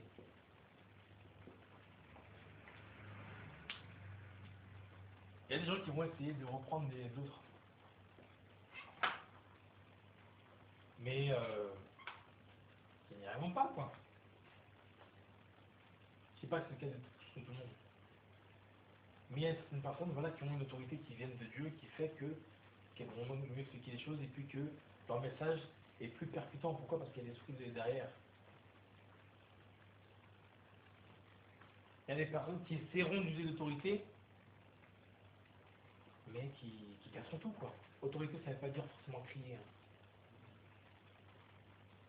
Il faut le savoir. Parce qu'autorité, on se dit que on fronce les sourcils, on dit c'est pas bien, faut pas faire ça, tout ça, etc. et tout. Reviens à Christ, c'est pas ça. Ou du moins, c'est pas forcément que ça, parce que bien sûr, ça peut arriver. Ça peut être ça aussi. Et c'est pas le fait de crier, quoi. C'est Dieu qui te donne l'autorité, de toute façon. Il y a plusieurs personnes qui peuvent crier comme elles veulent, mais une autorité qui vient de Christ, c'est cette personne-là qui sera participante, quoi. Mais lorsque tu as été passé par Dieu, Dieu te donne une façon d'autorité pour savoir reprendre, pour savoir réfuter, pour savoir corriger. Parce que on sait très bien, Dieu n'est pas fou, Dieu ne va pas t'envoyer quelque part alors qu'il t'a pas équipé. À part si toi-même tu vas quelque part alors que Dieu t'a pas envoyé, ça c'est autre chose. Mais si le Seigneur t'équipe et puis te place quelque part, c'est forcément l'autorité.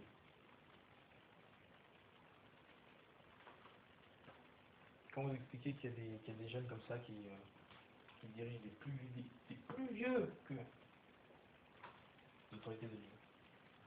C'est tout.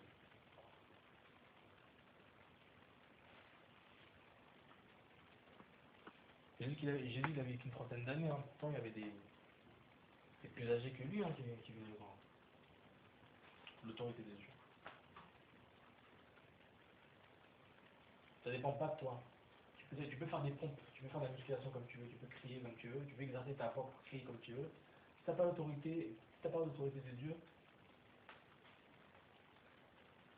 tu vas rentrer là-bas. C'est rien. Jésus ne faisait pas de pompe. Jésus n'était pas costaud, il était tout maigre à 3 2.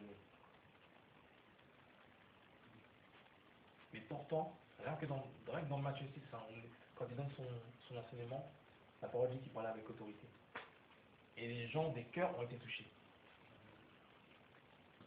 Donc l'autorité, ça va pas dans la voix, ça va pas dans les muscles. L'autorité, ça vient de Dieu, c'est Dieu qui te donne ça.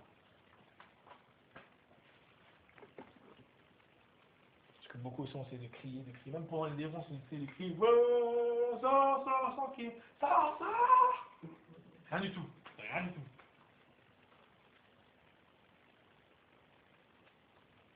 Si t'as pas l'autorité, si t'as pas ça, si Dieu te donne pas en fait cette autorité-là, tu peux avoir une certaine autorité, tout ça, voilà, les parents qui ont une autorité vis-à-vis de leurs enfants, tout ça, etc. Donc voilà. Mais de manière spirituelle, je parle. Tu peux brailler comme tu veux, hein. Rien du tout. Si Dieu ne t'aide pas, voilà, c'est rien du tout. Voilà.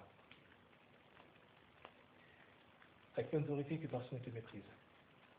Rappelle-leur d'être soumis aux magistrats et aux autorités, d'obéir au gouvernement, d'être prêts à faire toutes sortes de bonnes actions. Je pense que ces versets sont clairs. D'être irrépréhensible vis-à-vis des autorités, de les respecter, voilà, et d'être prêt à faire toutes sortes de bonnes actions. Aider les gens, aider les gens pour voir leurs besoins, s'il y a des moyens, etc. Toutes sortes de bonnes actions. J'étais en train de lire un truc ce matin. Moi personnellement, ça a beaucoup touché en fait un SDF. Enfin, SDF qui n'avait rien du tout. Mais qui, même si ce SDF-là n'avait rien du tout, il pourvoyait aux besoins des autres. Il donnait de quoi, enfin, lorsqu'il avait peu de choses, il donnait quand même aux autres, tout ça, etc. Et il était toujours gentil, tout ça, etc. Au point même que les personnes du village l'appelaient Jésus. Je sais que ça fait gentil quand c'est comme ça. Mais les gens l'appelaient Jésus. Parce qu'il avait une barbe et parce qu'il était gentil. Un démuni, un SDF, il n'avait rien du tout, il aidait les autres. Et parce qu'il aidait les autres, on l'appelait Jésus. On aurait pu l'appeler, je sais pas, on aurait pu l'appeler Mahomet ou je sais pas moi, je sais pas quoi, ou Bouddha ou un bouddhiste ou je sais pas quoi. Non, on l'appelait Jésus quoi. Oh, c'est trop fort.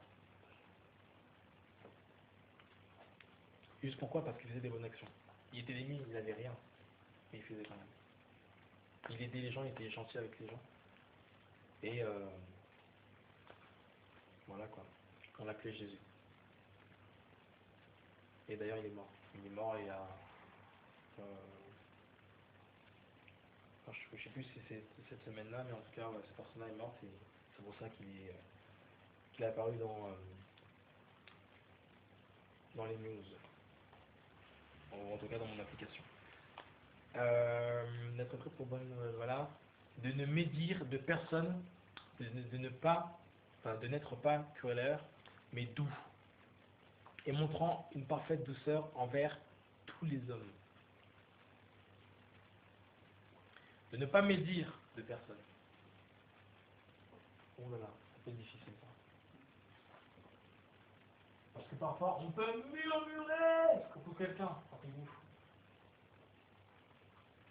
Telle personne c'est tel frère ou telle soeur c'est mal conduite, tout ça, etc. On est là, comme ça on peut raccrocher, et on dit on commence à parler, ouais, pourquoi ça, elle est comme ça, il va faire attention à la médisance. Alors la médisance, c'est Paul aussi condamné ces choses-là. La médisance.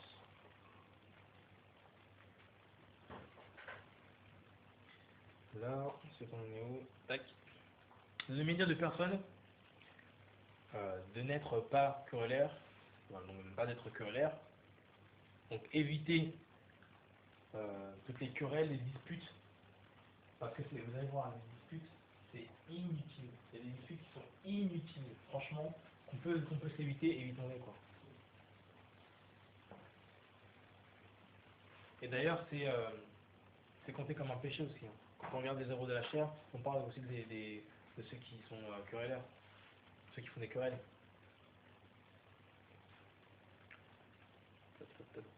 Ensuite, mais doux et montrant une parfaite douceur envers tous les hommes. Et là aussi, ça peut compter. Parce que parfois, on n'est pas du tout doux. Parfois, on aimerait que telle personne se convertisse rapidement, on force. On aimerait que telle personne comprenne les choses rapidement, donc on force.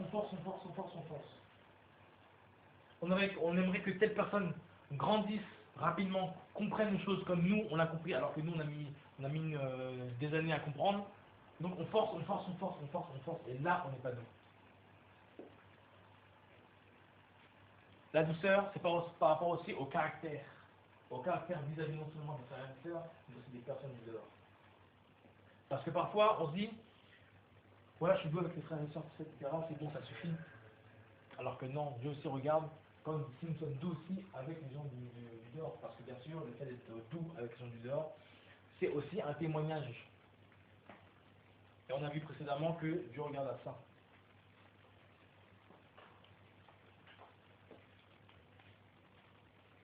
Et montrant, il a dit, hein, une parfaite douceur envers tous les hommes. Bien sûr, homme avec un grand H, hein, c'est avec femme, quoi. Et là, on a besoin d'être transformé, d'être régénéré, parce que je vous assure, parfois, on croit qu'on est doux alors qu'on n'est pas doux du tout.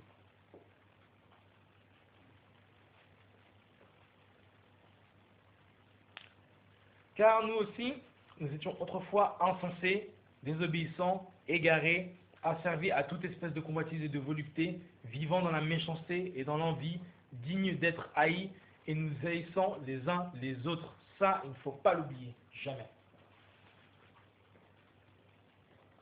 Ce qu'on a fait avant, même si aujourd'hui on a atteint un niveau élevé de spiritualité ou de sainteté ou tout ce que vous voulez, etc., ne jamais oublier d'où on est sorti. Parce que ça nous fait rendre relation sur terre. Et ça nous fait aussi considérer l'autre. Considérer aussi les faiblesses de l'autre. Et ça nous rappelle que nous, avant d'arriver là où on est aujourd'hui, eh ben on a galéré. Et on n'est pas arrivé du jour au lendemain. Et ça, on a besoin de comprendre. On a besoin de se le remémorer. De se rappeler. De façon à être plus doux avec les autres.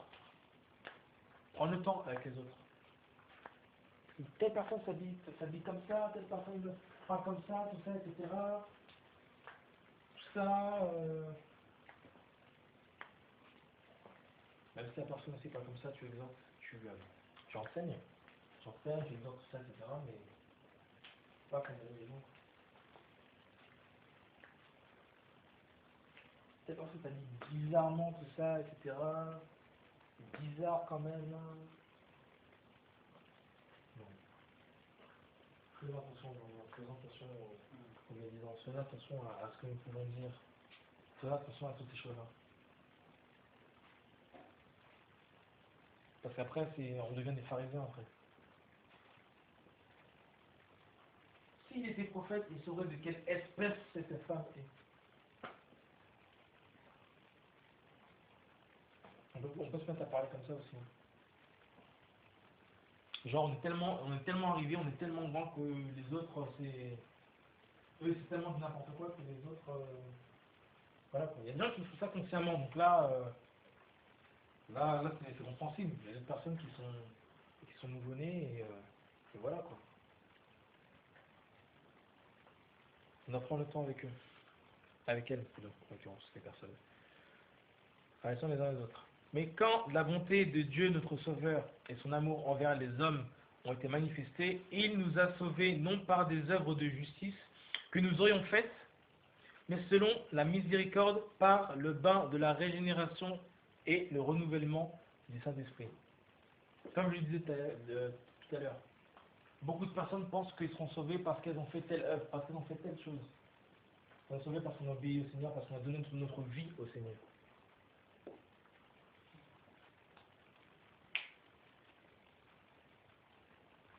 Et la miséricorde de Dieu n'est pas en fonction des choses qu'on a faites, et en fonction de la grâce de Dieu. Simplement, on n'a rien fait pour ça, et ça nous a aimé, point.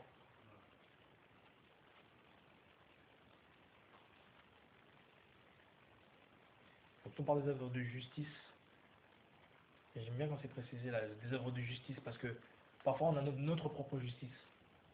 Oui Seigneur, mais moi j'ai fait ça, j'ai fait ça, j'ai fait ça, donc tu dois m'aimer, donc tu dois me sauver. Non. Avant même que tu fasses tes œuvres de justice, Dieu t'avait déjà aimé. Dieu t'avait déjà sauvé. Il y avait déjà la grâce de Dieu. Elle était déjà là depuis. Donc ça n'a absolument rien à voir avec tes œuvres. De ta justice. Que nous aurions faite, mais selon la miséricorde. Voilà, par le bain de la régénération et le renouvellement du Saint-Esprit. Donc par le bain de la régénération et du renouvellement. Et, c'est bien précisé, hein, du Saint-Esprit. Parce qu'on a plusieurs sortes de renouvellement. Tu peux être renouvelé dans le péché, tu peux être renouvelé dans plusieurs trucs dans le monde. Là, on te dit que pour être régénéré, pour pouvoir être doux, pour pouvoir te comporter selon la parole de Dieu, pour pouvoir te comporter selon la sainte doctrine, être saint, être pur, tout ça, etc., tu as besoin du renouvellement du Saint-Esprit. Et non pas le renouvellement de notre esprit. Là, on parle bien du Saint-Esprit. Donc seul le Saint-Esprit est capable de te renouveler. Seul le Saint-Esprit est capable de te faire arrêter le péché. Seul le Saint-Esprit est capable de pouvoir te diriger dans ta vie pour que tu puisses arriver jusqu'au bout de la course. C'est tout. Donc pas d'autre.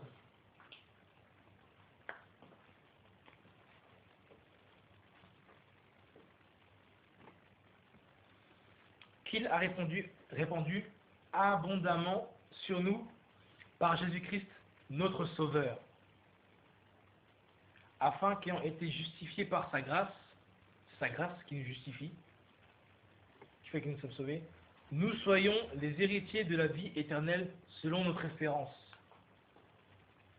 Si nous gardons cette espérance-là jusqu'au bout, eh ben nous obtiendrons cet héritage-là. Cette parole est certaine. Et je veux que tu affirmes ces choses afin que ceux qui ont cru en Dieu aient soin principalement de s'appliquer à pratiquer les bonnes œuvres. Et pratiquer les bonnes œuvres, c'est pas juste pratiquer juste des œuvres comme ça, mais c'est pratiquer des œuvres que le Seigneur t'a données. Alors si je retrouve ça assez rapidement, Ephésiens 2.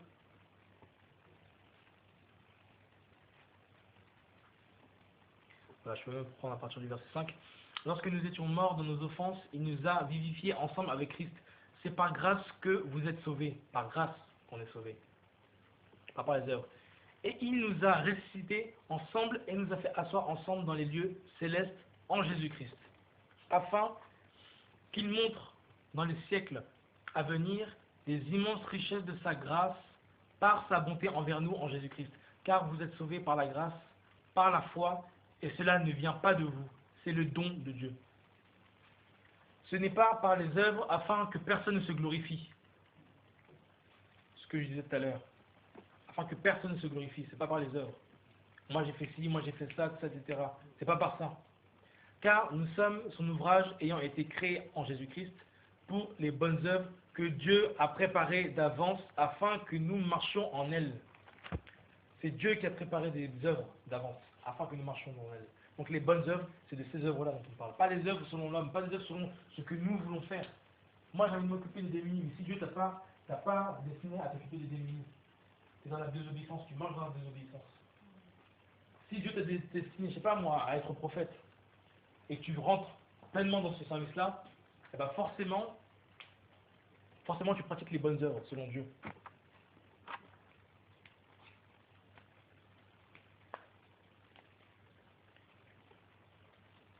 Ensuite, il nous dit quoi? Vous pratiquez voilà, les bonnes œuvres.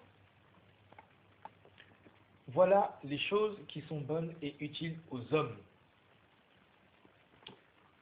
Mais évite les discussions folles, les généalogies, les querelles et les disputes de la loi, car elles sont inutiles et vaines. Ce que je disais tout à l'heure, il y a des disputes qui sont complètement inutiles et vaines, qu'on peut s'épargner.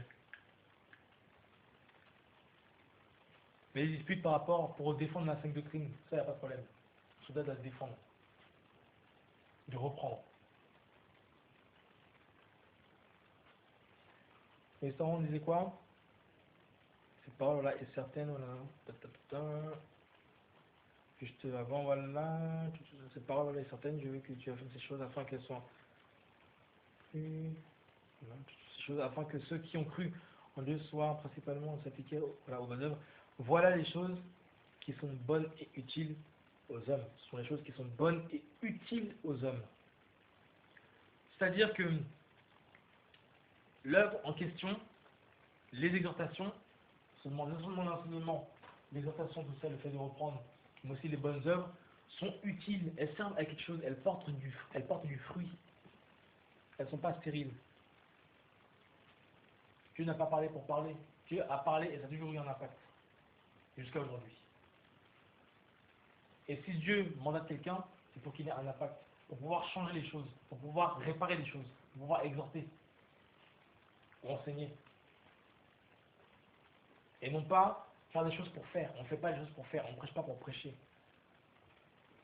On prêche, on enseigne. Pourquoi? Parce que ça a aussi un impact. Après, si les gens ceux qui ne veulent pas écouter, c'est leur problème. Mais Dieu envoie les gens pour quelque chose de précis.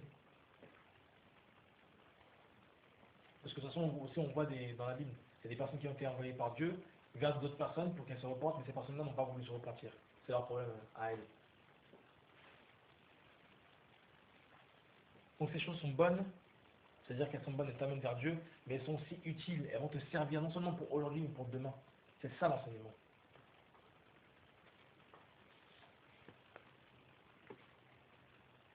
Voilà, mais évite les disques qui sont folles, tout ça, etc. Les disputes de la loi, car elles sont inutiles et vaines. Rejette l'homme hérétique après le premier et le second avertissement, sachant qu'un tel homme est perverti et qu'il pêche en se condamnant lui-même. Ce dont je vous parlais. Quelqu'un qui dit n'importe quoi, qui persiste dans son raisonnement. On prend une fois, on prend une seconde fois, à un moment donné, il faut. Parce que c'est une personne dangereuse pour le peuple. C'est une personne dangereuse pour les gens de l'Assemblée, pour les nouveaux convertis. Et même pour les personnes qui ont un peu plus d'âge dans la vie chrétienne. Parce que les mauvaises semences, non seulement les nouveaux convertis peuvent les recevoir, mais aussi les personnes plus âgées peuvent les recevoir. Plus âgées même dans la foi, on peut les recevoir. Et si ces personnes-là ne mettent leur foi dans ces mauvaises paroles-là, elles peuvent dévier. Et c'est ce qu'on voit en plus. Et qu'il pêche en se condamnant lui-même, voilà. Et ensuite on a les salutations, voilà, quand je t'enverrai, Artemas, voilà, etc. Pour aller chez toi, Nicolas. Nicopolis, voilà. Car j'ai résolu, n'y passer l'hiver dans la compagnieusement, on l'a etc. Bon, bref, c'est autre chose. Donc, voilà, donc je pense qu'il y a diverses choses à retenir et les principales choses, ça va être ça. Et il faut faut garder en fait ça à l'esprit. Et que vous avez un rôle aussi important dans la suite de l'Assemblée, voici, dans la suite de l'Assemblée, ou même pour l'Assemblée tout court. Vous êtes appelé aussi également à exhorter, à enseigner et à reprendre. Avec l'autorité que Dieu vous aura donnée. Pour ne pas laisser passer les choses qui ne sont pas de Dieu. Quoi.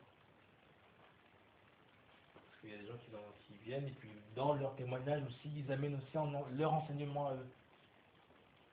Parfois dans leur témoignage, il y a des enseignements qui viennent de Dieu, ça n'y a pas de problème. Mais il y a aussi leurs enseignements à eux.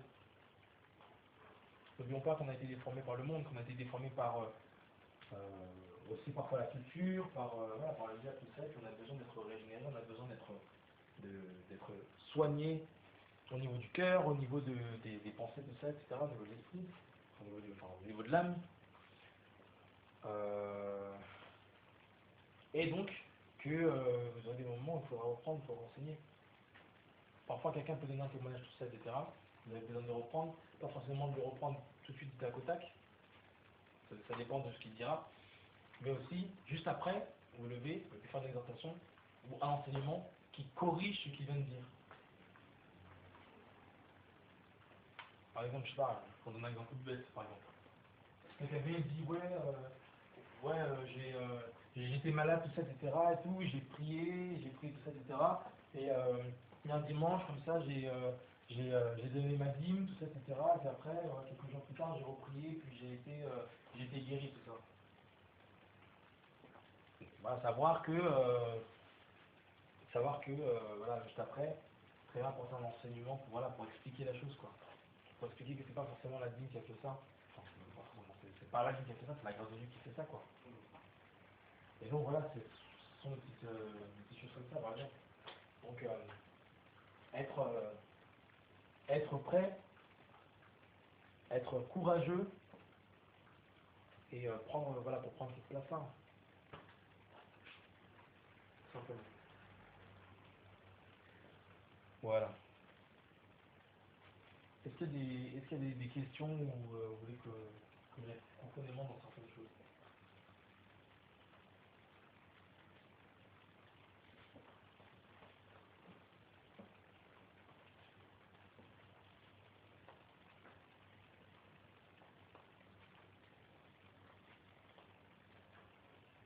Non, rien. Ça va. Ou alors peut-être apporter quelque chose en plus, ou un témoignage justement que vous avez entendu, ou que voilà, vous avez lu par rapport à ce que je viens de partager, tout ça, etc. Quoi.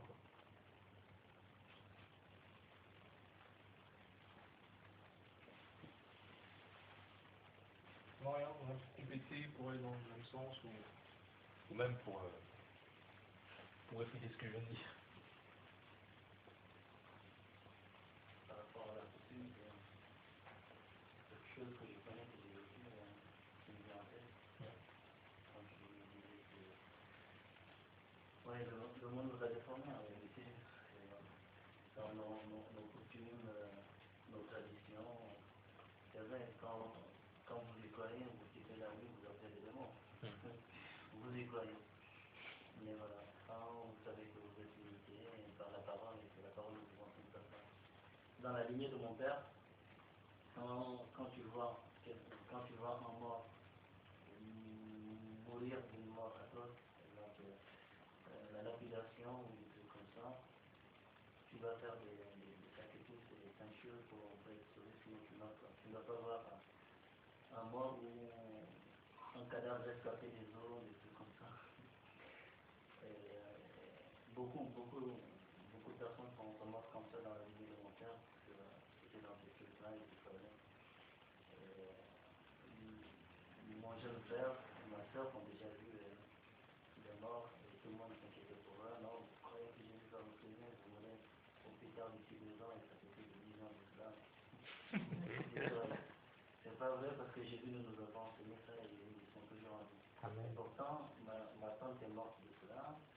On dirait même que mon père serait mort de cela parce qu'il a vu et il est tombé gravement malade. Alors que j'ai eu une vision, j'ai déjà témoigné. Non, moi, mais pas tellement parce que je l'étais. Notre neveu a vu qu'à la fin, à la deuxième huitième de la vie de mon père, Jésus est venu le sauver. Il a vu se diriger vers Jésus. Pourtant, il a tenu juste à parler, hein. Il avait encore 4 ou 5 ans. Voilà, donc c'est vrai, quand on est dans nos coutumes, dans nos cultures, nous y croyons, donc Satan applique sa loi sur nous. Quand nous savons que la parole ne nous enseigne pas ça, donc cette loi-là ne s'applique pas sur notre vie, ça ne nous arrive pas. On a payé la mort de mon père et de ma soeur depuis 2 ans après, s'ils ne faisaient pas ces sacrifices, ça, parce que c'est une malédiction qui suit cette journée-là. Et ils ont cru que Jésus ne l'a pas enseigné, donc ça n'arrivait pas, et ça n'était jamais arrivé. C'est ça. Ouais, c'est super, c'est bien ce que tu dis, c'est super important. C'est sur quoi on place notre foi. C'est super important. Parce que même pour les fausses prophéties, hein, si on croit à des fausses prophéties, elles s'appliquent sur nous. Pourquoi? Parce qu'on place notre foi là-dessus. Et c'est pour ça que nous sommes sauvés, parce que nous croyons en Jésus-Christ. Donc forcément, si on croit en Jésus-Christ, lui qui nous donne justement la vérité et la vie, le véritable chemin, la vérité et la vie, forcément on est sauvé.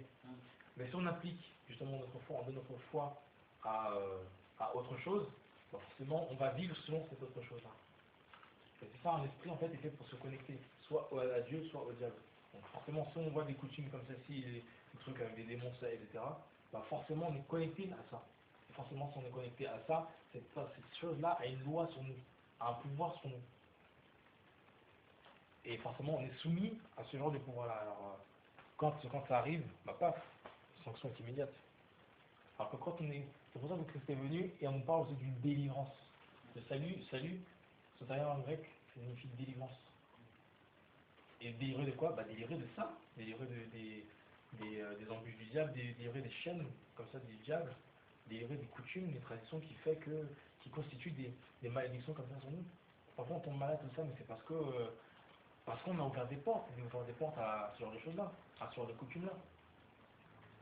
Et après, on s'étonne qu'il nous arrive des choses, qu'il nous arrive des broutilles, tout ça, etc. Bah oui, bah c'est normal parce qu'on met plus notre foi en ces choses-là plutôt qu'en Christ.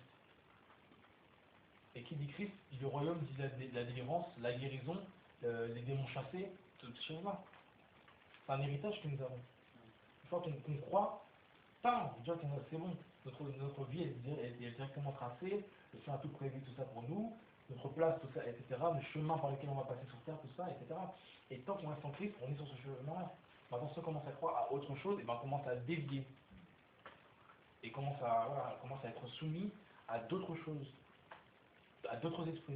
Et c'est pour ça que je dis encore que Jean disait n'ajoutez pas foi à tout esprit. C'est super important, n'ajoutez pas foi à tout esprit.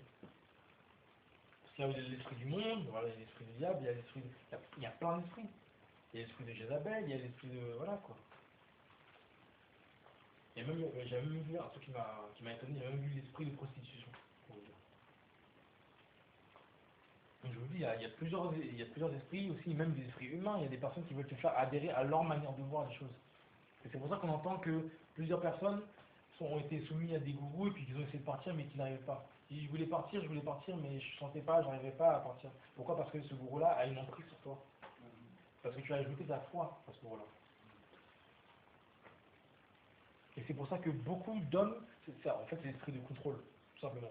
C'est ça. Dans notre esprit aussi, c'est l'esprit de contrôle. Les gens contrôlent les autres. Et parce qu'ils contrôlent les autres, ça, ils ont un pouvoir sur les autres. Et les autres, ils sont emprisonnés. C'est une véritable prison. C'est pour ça qu'il faut se libérer de ça. Il faut prier, puis voilà quoi. Il faut prier pour les personnes qui sont qui sont comme ça, qui sont soumises à ce genre de gourou, de mauvais esprit. Et après, voilà, pour que ces personnes-là soient délivrées, quoi. Parce que vu que les personnes ont une emprise, vu que ces personnes-là ont une emprise sur ces gens-là, bah, s'ils ont envie de transmettre la maladie, ils transmettront la maladie. S'ils ont envie de détruire ta famille, bah, ils détruiront ta famille. Pourquoi? Parce que c'est une porte que tu lui as accordé le fait d'entrer dans ta vie. C'est ça aussi. C'est ça la foi. Parce que nous avons foi en Jésus-Christ, c'est parce que nous accordons crédit à Christ et puis nous disons à Christ vient dans notre vie. Et quand nous avons foi en Christ, bah forcément voilà, il vient et puis il nous régénère. On a l'esprit de Dieu et puis voilà, puis qui nous fait marcher sur la parole de Dieu, etc. Et puis c'est comme ça que naturellement on porte les fruits selon Dieu. C'est pour ça que tout à l'heure je disais que quelqu'un qui parle de Christ, mais que ses œuvres ne sont pas selon Dieu, il n'a pas Christ, il n'a pas l'esprit de Dieu. Il ne faut pas chercher loin. Quelqu'un qui est toujours orgueilleux, qui n'a jamais changé, il n'a pas l'esprit de Christ. Même si la personne se dit prophète, pasteur, ou etc., ou ce que vous voulez, la personne n'a pas l'esprit de Christ. Et c'est aux œuvres qu'on voit. Comment la personne se comporte, comment la personne parle, qu'est-ce que la personne dit. C'est important de savoir évaluer ces choses-là. C'est ça qui nous permet d'avoir le discernement de ce qui est bien et de ce qui est mal.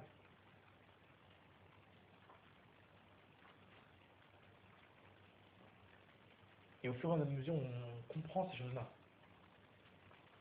Sur la spiritualité, sur les esprits, le domaine, en fait, c'est le domaine spirituel. C'est ça qui est chaud. Pourquoi est-ce qu'on dit ne pas pécher? Bah, quand on dit ne pas pécher, c'est parce que bah, le péché donne un accès au diable. Ce qui fait que le diable a une emprise sur la personne qui pratique le péché. Et puisque cette personne est esclave du péché, et ben le diable peut passer par ce péché-là pour pouvoir affecter la personne, pour pouvoir détruire la personne. C'est pour ça que parfois, quand on entend que telle personne que telle personne a fait plusieurs fausses couches, etc., puis quand on creuse, on s'aperçoit qu'en fait telle personne a sacrifié, machin, je sais pas quoi, etc. Ça peut être un exemple. Et on a des témoignages comme ça, j'en ai plein. Mais si on fait pas attention, ben voilà, on s'aperçoit que telle personne pratique encore telle chose, tout ça, etc. C'est pour ça que chaque centimètre de notre vie là, de notre vie, doit être évalué selon la parole de Dieu. C'est pour ça qu'on revu sur la parole de Dieu. C'est pour ça que c'est important de relire la parole de Dieu à chaque fois. Moi, quand j'ai fini de la lire, je la relis. Parce qu'on est des êtres humains, on oublie, il y a des choses qu'on oublie. Je vous assure, il y a des choses comme ça. Moi, ça là, j'avais oublié. En s'en relisant ce matin, là, je me suis dit, ah ouais, c'est vrai que c'est marqué ça quand même dans la parole de Dieu. On a besoin d'être tout le temps régénéré, tout le temps régénéré. Quelle fausse couche, ça peut arriver. Donc que ça soit récurrent, c'est bizarre. Très bizarre.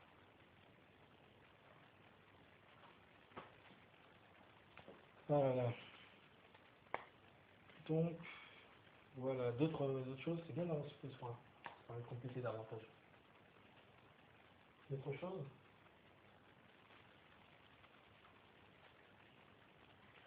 Des questions par rapport à ce qui a été vu, etc.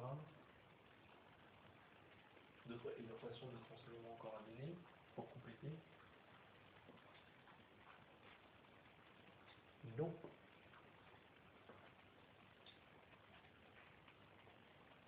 Peut-être une question. Ouais. Comment apporter un équilibre entre l'enseignement et l'exhortation? Je pose la question par rapport à moi. Je sais pour quel objectif le Seigneur m'appelle. Le Seigneur met dans ma bouche des paroles d'exhortation qui peuvent être aussi longues qu'un enseignement. Mais qui ne sont pas un enseignement. Enfin, chacun a sa date, chacun a fait pour. Voilà. Le Seigneur m'appelle ou me donne. Mon appel, c'est l'exhortation du Seigneur. Voilà, il m'utilise très souvent pour ça. Donc, je ne suis pas un enseignant, pour dire. Donc, comment, je ne suis pas un enseignant et j'apprends, je prends des notes, je peux par la grâce de Dieu enseigner, mais je ne suis pas appelé à enseigner. Donc, comment apporter un équilibre entre l'enseignement et l'exhortation, sachant que le faire est appelé pour ça et non pas pour autre chose. D'accord. Alors, comme je disais, en enseignement, c'est vraiment pour faire entrer en fait les gens enraciner les gens en fait dans la parole de Dieu. Et les faire grandir par rapport à leur vie spirituelle. Les exhortations en fait ne sont pas forcément des paroles qui vont durer juste 5 minutes. Elles peuvent durer une heure, c'est pas le problème. Les exhortations peuvent être très longues, c'est pas le problème. Après voilà, c'est les encouragements, c'est le fait de ramener, toujours ramener les gens à Christ, tout ça, etc. Ou même parfois donner un enseignement par l'exhortation. C'est-à-dire que tu vas exhorter quelqu'un, mais l'exhortation que tu apportes à la personne va apporter une connaissance, va lui apporter une connaissance, ça va lui apporter un enseignement, sans même que toi tu le saches. Et il n'y a pas forcément d'équilibre à avoir. Sinon on place juste des mots sur des choses qui se font, ou voilà, sachant que par exemple l'exhortation pour exhorter, et l'enseignement c'est quelque chose en fait qui est plus profond si tu veux. Là, quand on parle de l'enseignement, vraiment on se pose, on s'assoit, on prend le temps avec les gens en fait, simplement. Et l'exhortation, voilà, tu vas simplement exhorter, tu peux passer, je sais pas moi, un dimanche ou alors un samedi pour apporter une connaissance supplémentaire, pour vraiment encourager les gens quoi. Donc voilà, quand on parle d'enseignement, c'est vraiment pour poser les gens quoi. Le Seigneur prenez le temps avec les gens, leur enseigner, etc. Apporter les enseignements, etc. Après les exhortations, voilà quoi. On peut exhorter, tout ça, encourager les gens. Donc ça ne durera pas forcément que 5 minutes, une exhortation, ça peut durer longtemps. Il y a plein de frères qui exhortent et tout pendant le dimanche, ou alors pendant les samedis, ou voilà, des petites réunions, ou même des séminaires, tout ça. Donc ça, il n'y a pas forcément entre guillemets, d'équilibre. Quand tu parles d'équilibre, tu parles de quoi? D'exhorter de façon à ne pas déborder son enseignement, c'est ça que tu parlais? Non, on équilibre dans le sens de distinction. Distinction, c'est ça. Ouais. Alors qu'est-ce que vraiment l'enseignement et qu'est-ce que vraiment l'exhortation? Ouais. Comment rester dans L'exhortation sans pour autant basculer sur l'enseignement. Ouais, c'est ça, l'enseignement c'est vraiment quelque chose supplémentaire que tu vas apporter à quelqu'un qui va vraiment prendre son temps. On se pose, on parle des choses du Seigneur, on parle de la parole de Dieu, et puis on va plus profondément dans la parole de Dieu. Tu vois? Là, par exemple, ça, c'est vraiment un enseignement. C'est que quand on parle des fruits 30, 60, 100, c'est un enseignement. Quand tu parles simplement tu peux prendre la parole de Dieu, tu peux lire un passage, et puis tu peux dire, voilà, que la parole dit ça, donc voilà, je vous exhorte à soit revenir à la parole, ou alors à considérer ce que la parole dit, tu exhortes. Ça peut durer même 2 heures, etc. Tu peux exhorter quelqu'un sur la parole de Dieu, pendant la parole de Dieu, en disant que voilà, telle personne a dit ça, et puis voilà, dans tel verset, il écrit ça, etc. Et là, tu exhortes les gens, et tout le monde repart, voilà, boosté, quoi, encouragé. Et l'enseignement, tu vas plus profondément dans la parole de Dieu. Voilà.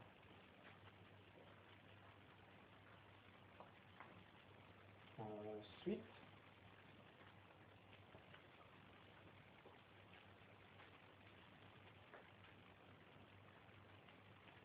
est-ce une autre question?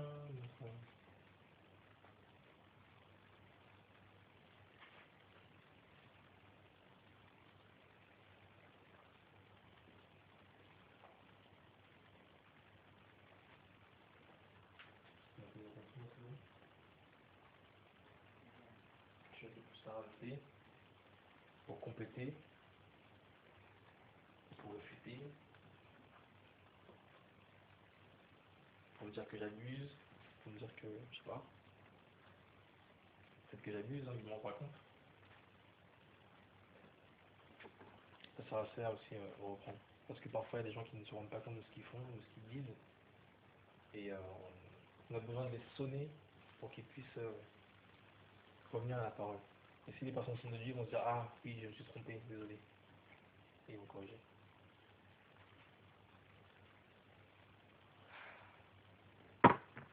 Amen.